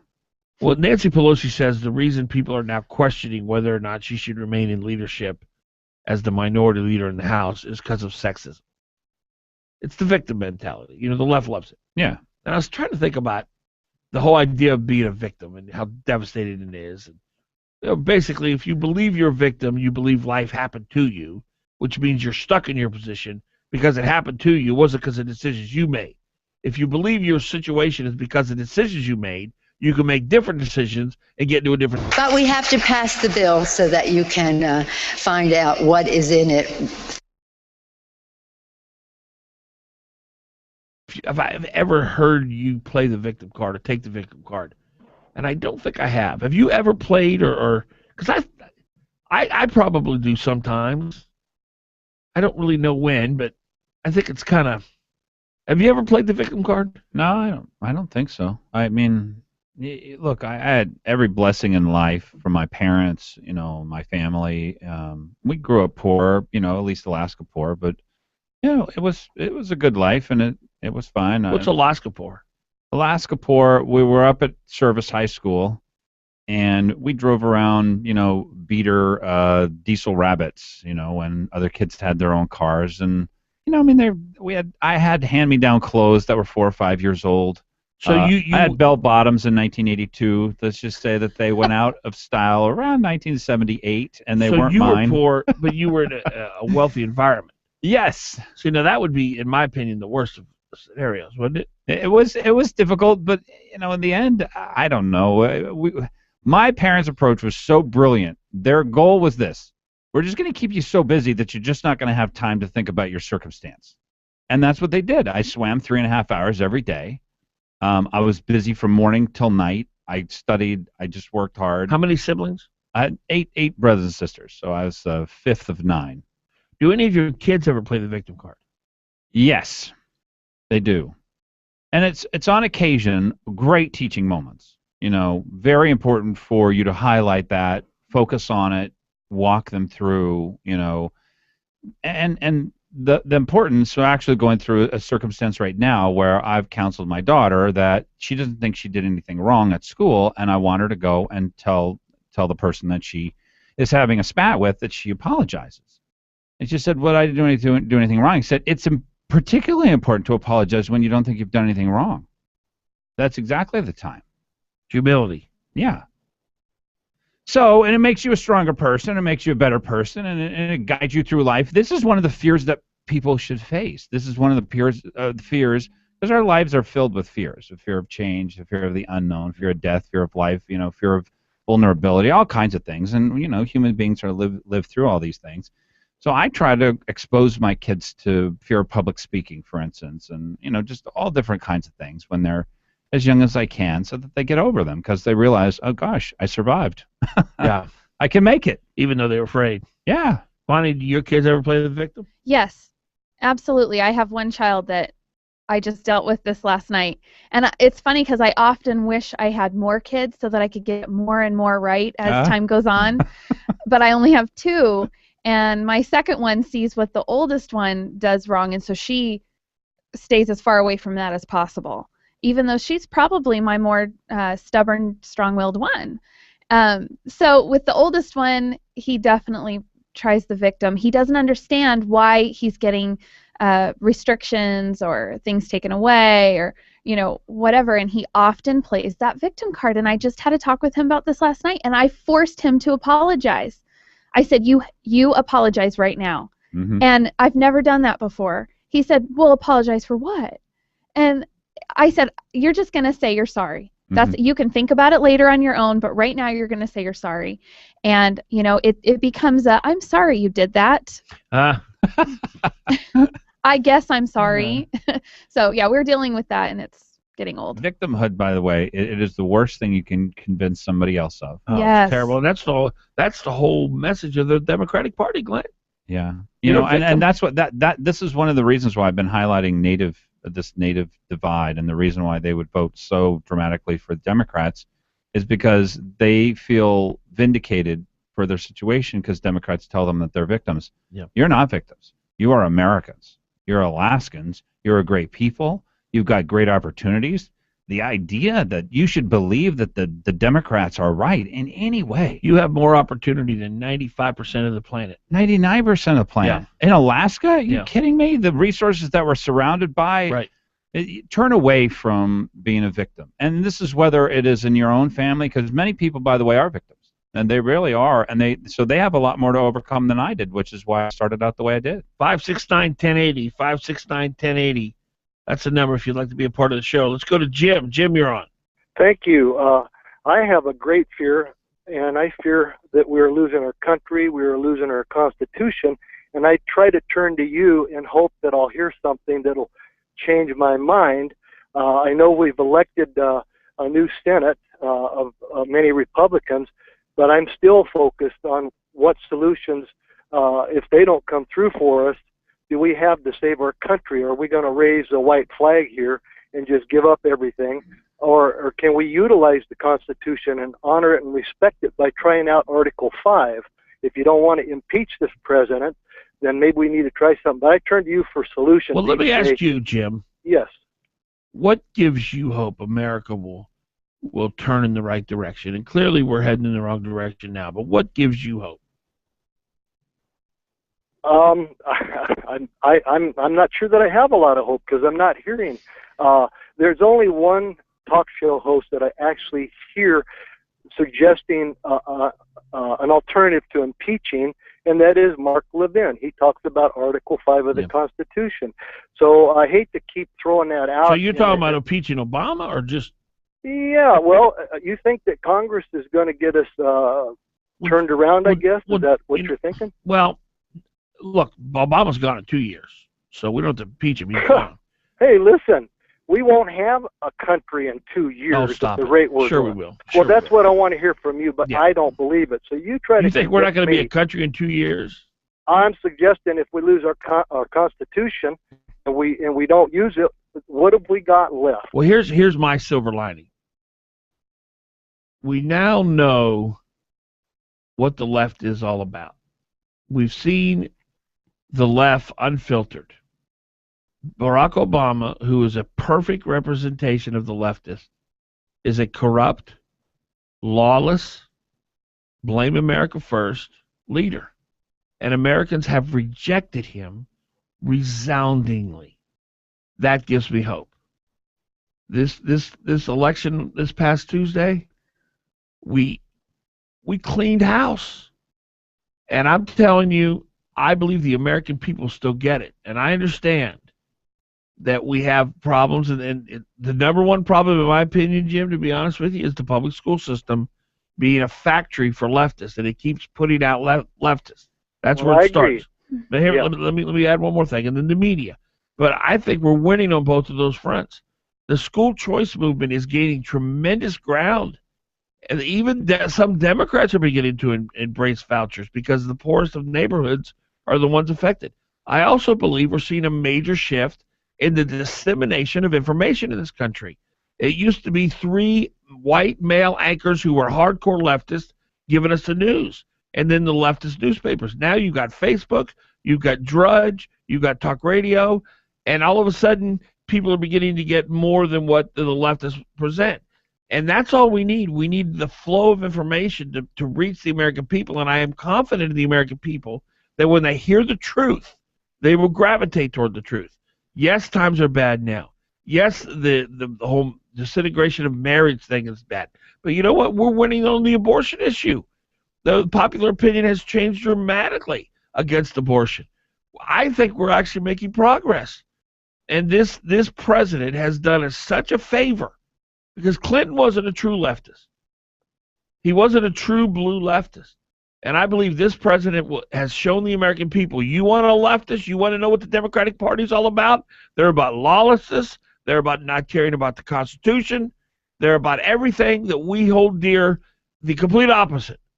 And I believe we're going to see some amazing things happen in this country in the next 10 to 15 years. And it starts in 2 years by electing a president more like Ted Cruz than Jeb Bush. That's a big deal. But I believe strongly we're going to see some major improvements. Glenn, what do you think? I have some thoughts, and the first one I hope is it Jim? Yeah, Jim. Yeah, Jim. The first thing, Jim, that gives me hope is you caring. Yep. Secondly, if you decided that at whatever level you thought you could make a difference, that you felt powerful, that you employed that power. And that's, for the most part, it's going to be in your family, right? I feel very powerful in my family. I choose the direction my family goes. I also feel powerful when I get together with Tea Party people, and we had the Ted Cruz event, and they had me do that, and we had Ted Cruz's dad was here. I mean, there are times when we get together and we make bigger decisions, and then we feel powerful in those times. So what you do is you got to break yourself out of the victim. The country's gone to hell in a handbasket. There's nothing I can do about it. Try not to get so focused on things because you can always focus on things that you can't change and you can't do anything about, and you can just sit there and worry about it, and they'll consume you. There are local races. There are statewide races. There are always things you can do, and frankly, that you should do. Convince your neighbors to vote. Educate one or two people over the next year, and then they will educate one or two people themselves. The little changes, they make a difference. And so as long as you don't give up, and as long as you figure out where you're powerful and you make that difference, that's all we do. That's all we do. What do you think, Jim? Thank you. Thank Appreciate you. the hope. Bye-bye. Appreciate it. Fagan Biegel Bonnie. KOAN KVNT. KOAN KVNT.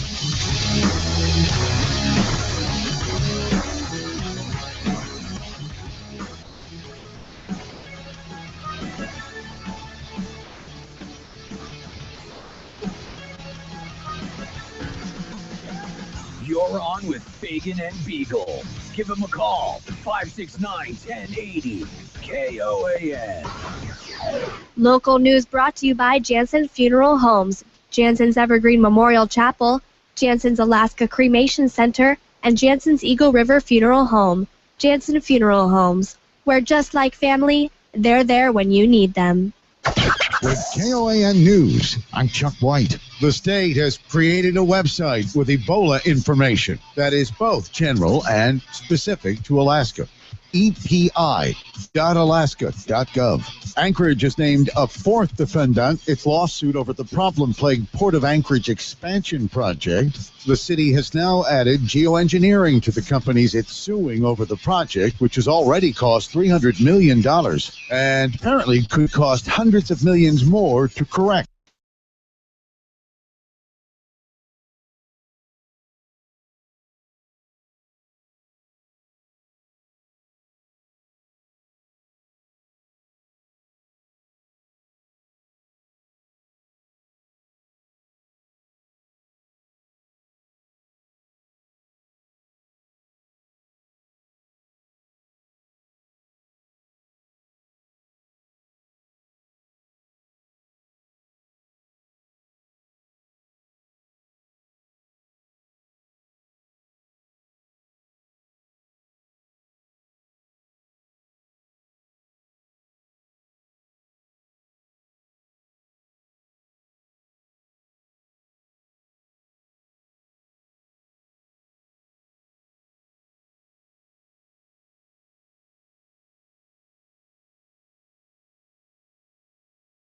Weather and the Dan Fagan Glen Biegel Show on Hot Talk.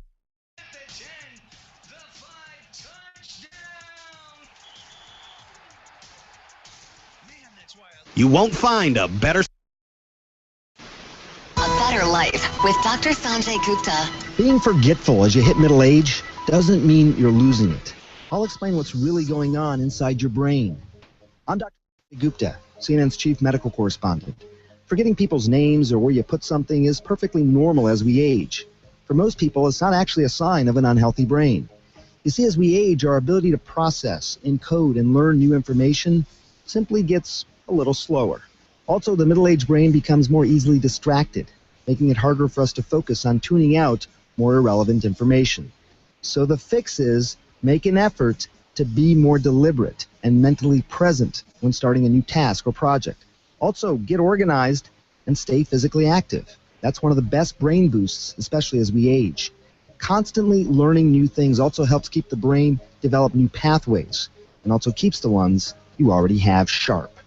I'm Dr. Sanjay Gupta, helping you live a better life. Dad, what are you doing in my cape? I'm not Dad. I'm Safety Man. Any parent can be a safety hero. It just takes a few simple steps. Start by replacing older smoke alarms with Kidde worry-free alarms. The 10-year sealed-in lithium battery means these alarms are always on. No low battery chirps and no battery replacement for 10 years. And Kidde makes it simple to choose the right alarm for the right location. Help make fire safety worry-free and give back the cape. Kidde worry-free alarms available at the Home Depot.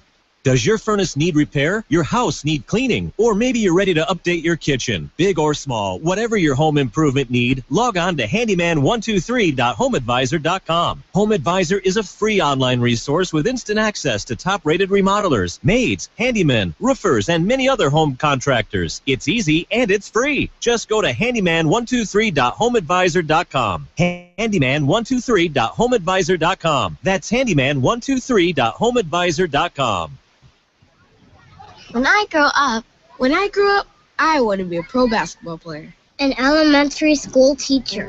No matter what dream you choose or where you are in life, Country Financial helps you and your family grow your own way. Or maybe a veterinarian. A mom, a doctor, and president of the United States. Maybe an astronaut or, an Olympic gymnast. You can grow your own way. We know some dreams take a little longer to achieve, which is why your local Country Financial representative offers helpful advice on everything, from auto and home insurance to financial planning, education to retirement, and business insurance too, so that you can continue to grow and dream. Or maybe an accountant, like my dad. For more information, visit countryfinancial.com or call 1-866-COUNTRY. Country Financial. Grow your own way. Why is A&A The Shop Alaska's independent Subaru specialist? How is it they've been voted the best shop in Anchorage not once but 6 times? Well, it's pretty simple. They offer the best warranty in the business. If they work on your Subaru, you're going to get a 3-year, 36,000-mile warranty on both parts and labor. That's unheard of. A&A The Shop deals exclusively with Subarus, and they also offer $35 oil changes. All their technicians are ASE certified. Call A&A The Shop for an appointment. 562-3919 in Anchorage and 696-2096 in Eagle River. Hot Talk KOAN, man. You're on with Fagan and Biegel. 1080 KOAN. Fagan and Biegel. Weekday mornings from 6 to 9 a.m. on the Talk of the Valley.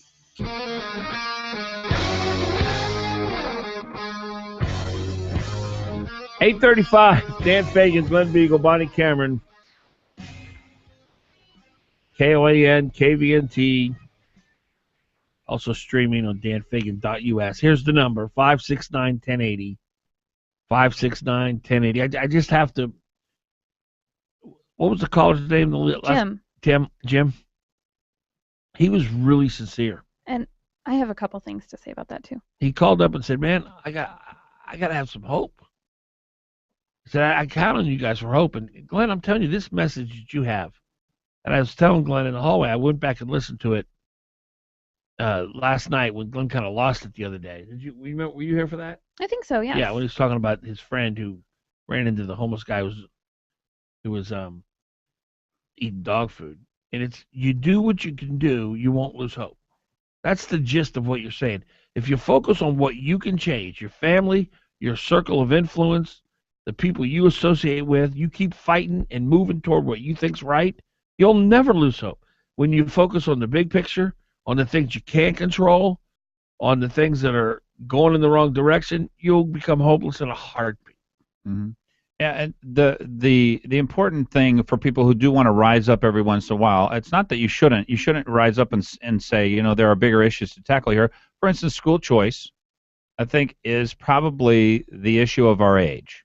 It really will determine whether or not we are able to keep our country. Because if you keep miseducating people that profits are bad, because I keep listening to all these people on the left who are anti-oil, I'm thinking, I remember what this place was like before we had oil. You don't. You wouldn't want to live here. You literally could not live here if we didn't have the oil companies here, unless you were on subsistence and lived a cold, hard life. So if we keep miseducating people, though, I guess the point is, if we keep miseducating people, we will lose the country, and that's the test of our age. And it was a big setback for Alaska having Bill Walker on that front. Real quick, Bonnie, I want to take some calls here, but go ahead. You wanted to add something. Well, being here the last few months, I do realize, because talking to you about fear, and that was the first thing that Jim said was, I'm afraid, I have fear for this. And I have noticed now how often I hear fear or say I'm afraid of this or I'm sick of this or that. And it's people like Jim who will actually talk about doing something like with Article 5. Impeachment is a short-term short-term good. solution for a long-term problem. Right. Really, talking about a Article solution. 5, getting the word out there to your friends is the first step, because people will listen. And you tell people you want hope. My thing is, I like to get people fired up, and I think that will make them do something. You want to talk about hope, I like to talk about what's going on, so I can get people fired up. It's not to bring them down. 569-1080, 569-1080. That's the number if you'd like to be a part of the broadcast. Doyle, you're on. Hey, you guys. Hey.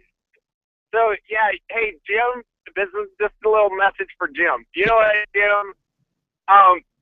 The biggest message of hope is nobody listened to the news media. I mean, not a single person listened to the news media. And you know something, whenever I feel down, you know what I do? I pick somebody out that does have opposite views than me that needs help, and I go help them. Wow. And I explain to them, hey, you know what? I'm exactly opposite from you, and I'm helping you out because I'm a good guy. Good point. Wow, that's a huge growth opportunity every time you do that. When you're doing that. Yeah. I mean, it's not out of like piousness. It just makes you feel good because you're helping somebody out and you're changing their mind. Yeah. We've all been there, by the way. Look, we've all needed help. Every one of us. But that's the hope. Nobody listened to the news media. Thank you, Doyle.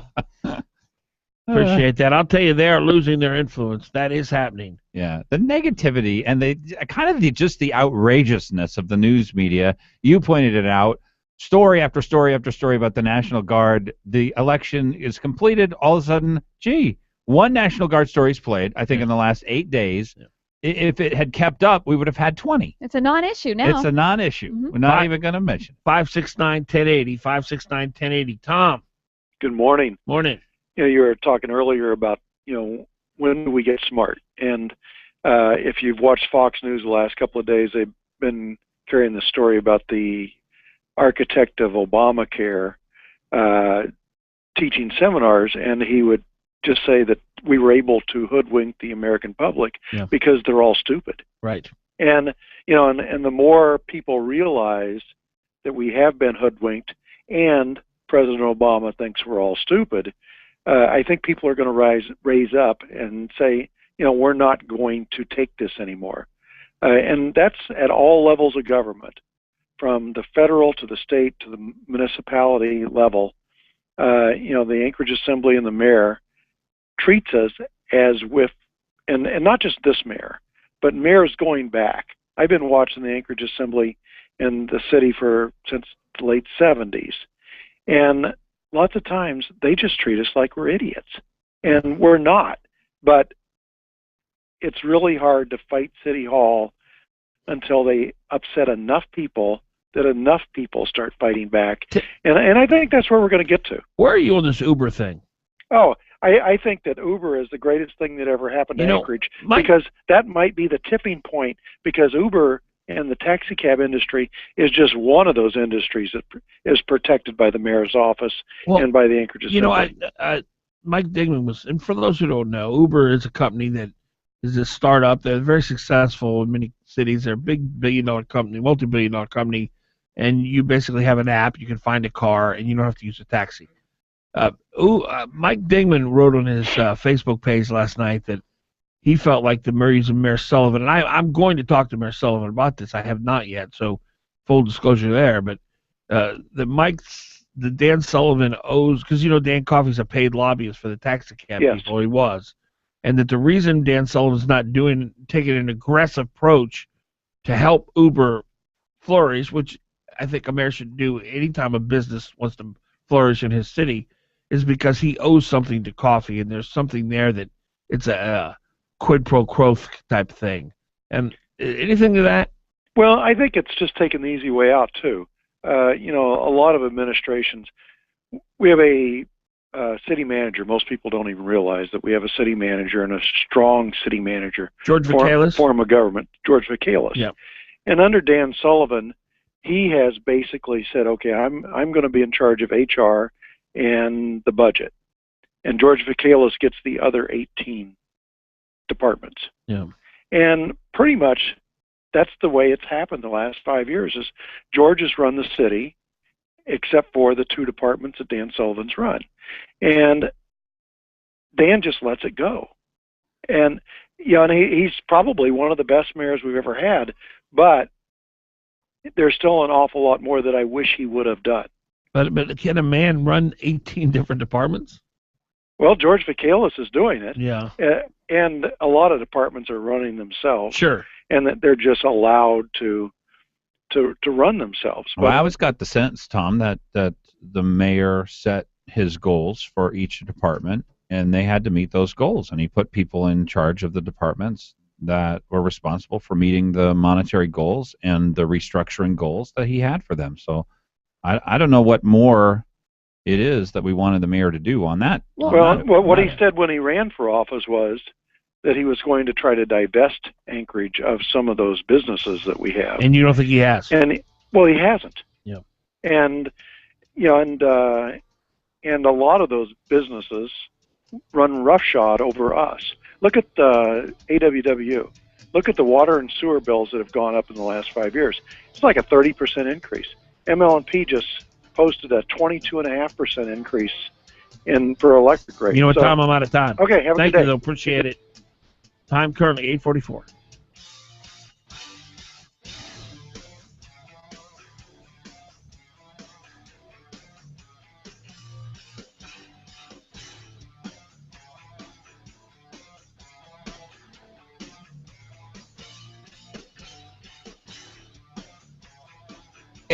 And online at 1080KOAN.com. Now I want to focus on your Thanksgiving table. You know, Bell's has just about everything you need to make your dinner table absolutely superb. Beautiful fall and holiday dinnerware, along with wonderful linens and candles and crystal. Beautiful decanters from Riedel and much more. Oh, you will have a Thanksgiving table fit for a fairy tale, all from Bell's gift shop on Specking Road. And here's a special bargain for your table. This week, all Bell's beautiful crystal, all crystal, is 20% off. Another bargain, your Thanksgiving Department 56 Halloween Village, all Halloween pieces are now 40% off. They'll be wonderful additions to your charming little village for next Halloween season. And for your sweet tooth this holiday season, Bell's is featuring See's chocolate turkeys for Thanksgiving, plus the fall assortment of See's candies. And you'll want to make your appointment for family holiday pictures. For details and appointments, call Bell's at 345-4476. Bell's Nurseries and Gifts on Specking Road, Bell's Nursery on Cranberry Road. We'll see you at Bell's. It's the most advanced technology available, engineered with over 200 million sensory receptors. Its all-terrain design is beautifully formed, weather-resistant, reliable, astonishingly high performance in even the most challenging of circumstances. And it is also the finest search technology in the world. There's nothing else quite like a search dog. Be part of the search. Go to searchdogfoundation.org to see how you can help. This is Olympic cross-country skier Holly Brooks. Are you an adult who wants to help today's girls become tomorrow's leaders? Girl Scouts of Alaska is looking for volunteers. Lead a Girl Scout troop, coach a Lego robotics team, or present at a workshop. Parents, grandparents, college students, and retirees can all be Girl Scout volunteers. All you need is a willingness to help make tomorrow's leaders from today's girls. Girls like me, because I was a Girl Scout. Visit www.girlscoutsalaska.org or call 248-2250. You're on with Fagan and Biegel on Hot Talk KOAN and online. Please live responsibly. Fagan Biegel. Weekdays 6 to 9 a.m. The talk of the village.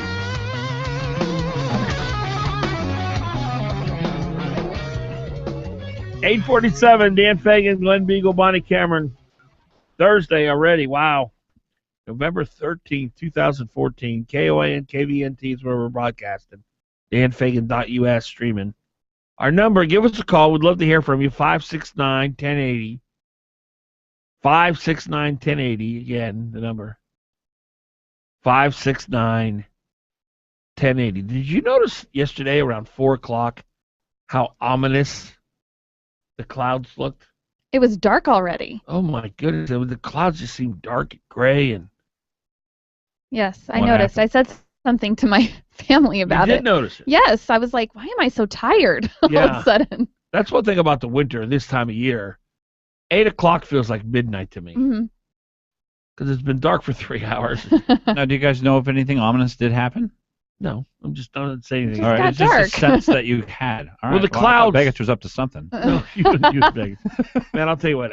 Somebody, if Vegas does get enough votes and pulls this out, we're gonna have to have Glenn on suicide watch. Yeah, We really not on are. suicide watch, but on anger watch. Yeah. I might actually have a couple Now, libations. at what that about point. Mr. Vegas not conceding? Brian, what do you think of that? Well, I was going to say, at least we already have a half-padded room. That's right. They got to lock me in here. Well, what do you guys think about Vegas not conceding? Well, obviously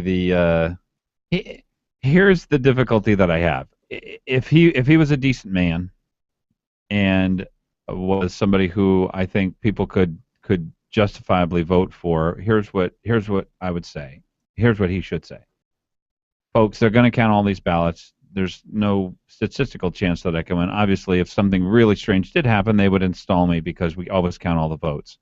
We're going to work together. You know, we're going to do the right things as a country. I congratulate Dan Sullivan for winning, and even though it was a hard-fought campaign, that's the way things are. People make their decisions. I hope that if in the future that I run for office again, you give me a fair chance at your vote.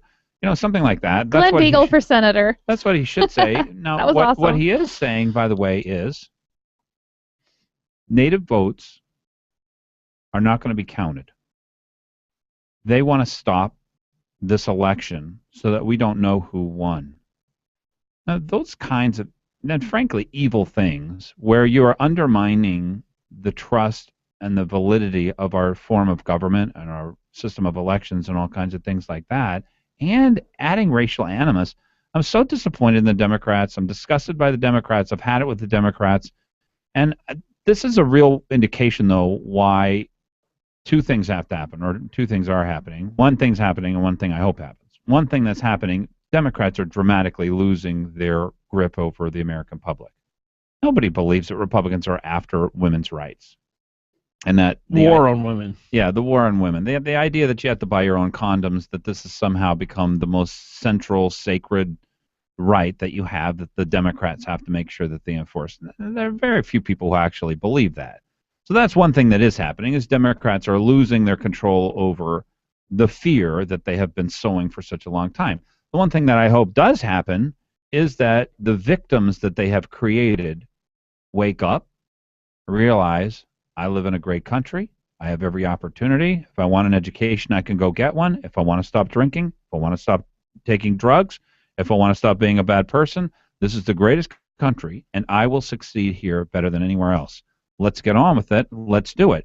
If they would realize that, and they would break out of this stupor that the Democrats place all of their followers, and frankly they are followers in, we would be such a better country. That's the part that we need to do. We need to figure out why people can't break out of this idea that they've been a victim of something bad that's happened in their past. Brian, there was such a hideous soundbite on Channel 2 last night from Beggich's guy. I'm going to put it on. I'm going to post it to my Facebook page right now.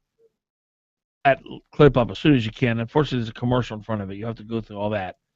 But I'm telling you, this guy, this Democratic operative dude, you're not going to believe this soundbite he said about Sullivan going ahead and moving toward. Here it is. It's at like 110 in.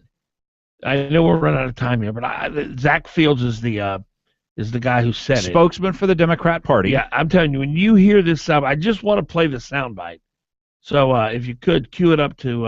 And he wanted to come on the program on the day that you were off, by the way, and I said, "Oh, that would be fantastic." It's and 109 in. He ended up not coming It's on. going to take me a minute right, to get I out of remember Facebook. Yeah. He said what now? He ended up not coming on. I mean, He just no-showed you? Yeah, he basically he thought, "Oh, I'm going to go in there and I basically gave him a preview of what I was going to ask." Why'd you say that? And you told him what you're going to ask? Well, no, on the air, I said, "Look, this is what I'm having Zach Fields on. He's a spokesman for the Democrat Party. This is what I want to know what he's going to talk about. And, this is what these are the questions then he I'm didn't at." show. And then he didn't show. Probably not a good idea. Yeah, but bringing in the native vote, that is divisive and inflammatory, and he looks like a preschooler sitting in the corner pouting. Honestly, that's if it was a Republican doing this, that's exactly what the media would be saying. Internationally, he'd be savaged. Listen, the non-concession is classless in and of itself. But when you hear what this Zach guy says, the spokesman for the Democratic Party, in relation to what Dan Sullivan is doing, which is proceeding forward with his Senate-elect position, you're just not going to believe how classless. Which is what Walker's doing, by the way. Well, it's what Sullivan should do, by the way. Responsible. I'm not saying it's not. You've got to get moving forward. Right. And there's not 3,000 votes or 4,000 votes separating them. There's double that separating Sullivan and Begich. Yeah, I could put the mic over my speaker in the laptop. You want me to just do that, Brian? Or no, actually, I mean, if I would have, I could have just gone to KTU and got there faster than having to go the other way. Oh, okay. So that's what held me back, is finding it on Facebook. Gotcha. Sorry about that. But yeah, I know we're out of time, and it's not gonna have much time to comment on it. But it was such an. I'm telling you, it's in the top 10 of classless sound bites I've heard from a political operative in my entire life. That's how disgusting this is. You ready? All right, listen to this. This is Democratic Party spokesman on Sullivan moving ahead. I've only got it queued to about 58, though. So. Okay, that's fine. My focus right now is on ensuring a smooth transition for the state of Alaska and getting ready to do the job that Alaskans have elected me to do. I think it demonstrates profound arrogance on Dan Sullivan's part that he wants to return to Washington, D.C. before everyone's vote is counted. He's displaying the entitlement mentality of a spoiled child. This is not his daddy's Senate race to buy. Can you believe that? Now, first of all, before every vote's counted, that's going to be weeks. Can you believe arrogant, entitlement, not his daddy's? How classist the race is over, man. Divisive. It's very, very divisive. And look, these guys are in the middle of a war. You know, we have warriors that go out and fight evil all the time, and they put on armor and they get a weapon and they go out and they start shooting, and we have battles and all kinds of things. You've got to understand, Zach Fields is in a battle. But here's the thing. And he's still fighting. It's over. I understand if there was a chance you could persuade someone to vote for your candidate by saying that. That's just mean. But they are for the next time. Yeah, because I've been seeing the comments by the Native people saying, "Yeah, I want my vote counted. Yeah, you're right. I want." They're persuading their voting block for next time. The low information voter. No, in 2. If you believe Sullivan. Yeah, but if you believe that your vote, look, they're not done politicizing. They live in politics. It doesn't end. It's not like they go home and they have dinner with their family and they're not in a political war then. They're in a political war all day, every day. Whether there's an election going on, whether there's not an election going on. He is trying to badmouth and trash talk and vilify Republicans, not just Sullivan, and the process, and the voting, and the people who are counting votes, and the people who participated. But the thing about the daddy buying the race and all that stuff, yeah, that's just personal mean attack from a guy who's not going to be running for office for 6 years. Yeah, it's like they think the race isn't over. Well, they're still running. Here's what you should be happy for, is that this uncivil, infantile, and futile tenor that the Democrats think the people want to hear, their folks want to hear it. The 20% who are liberal, they live on this stuff. Shannon Moore, she gets up, she goes, "Yes, you nailed that bugger. I love that when you talk that way." But everybody else looks at Nancy Pelosi and Harry Reid and Barack Obama and Mark Begich and Zach Fields and goes, "Holy cow, they are out of control. These people have no decency in them." I don't think you guys are getting what I'm saying here. This is meanness for meanness sake. I understand in the battle of a campaign, you want to get low and get dirty and get nasty. You can't vote anymore. No one can vote anymore. Mm-hmm. But you can hate more. You can despise more. You can vilify more. There's no purpose to this. They're keeping the vitriol going, though. No, what you're saying is that for normal, decent human beings, there would be no purpose in this. They're not. They can't change anything. It's already said and done. Now's the time to be decent. Now's the time, after all of the hate-filled, awful remarks that you've given, for you to show people, you know what? He won. Here's my humanity. Here's my decency. I'm going to show you that if you're a decent person, you can vote for me. They don't get that. They haven't played that way. This Zach Fields has never been brought up that way. You shut people up, you shut people down, you call people names, and you stop them from conversing. That's his method of running elections in a country. We'll be back for the Friday edition of the Dan Fagan Glen Biegel Show. Bonnie Cameron here. It's the 13th. We'll see you tomorrow morning at 6 a.m., folks. Have a great Thursday. We'll see you tomorrow morning at 6 a.m., folks. Have a great Thursday.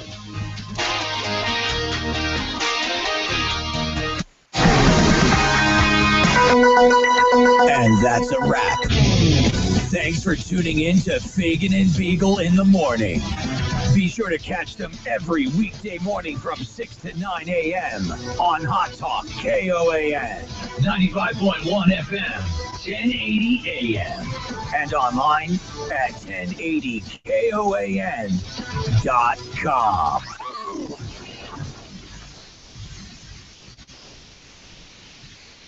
Hi, this is Jonathan Martin at Harrington & Company. Sellers, if you are going to sell your home, now may very well be the best time. The current interest rates are still very low in comparison to previous loan rates. Now is the time to take advantage of this uncommon phenomenon. We will look back at this period as a golden opportunity to buy or sell. Homeowners planning to sell should call us at 244-0821. We will be happy to come out and do a comparative market analysis at your convenience. Call Jonathan Martin at Harrington & Company, 244-0821. That's 244-0821.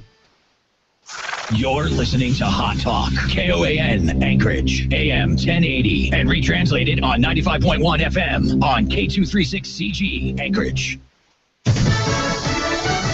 Fox News Radio, I'm Lisa Brady. ISIL has to continue to advance to succeed. And the Joint Chiefs Chairman says U.S.-led efforts have begun to break that momentum. But General Martin Dempsey also tells a House hearing Iraq's government needs to match the military progress. Some lawmakers urging a new legal authorization for what defense officials admit is a war against ISIS. Now, there may be some legal justification in the past that could be stretched for this war. I don't think so. California Democratic Congressman John Garamendi. His remarks about American voters are fueling renewed criticism about the way Obama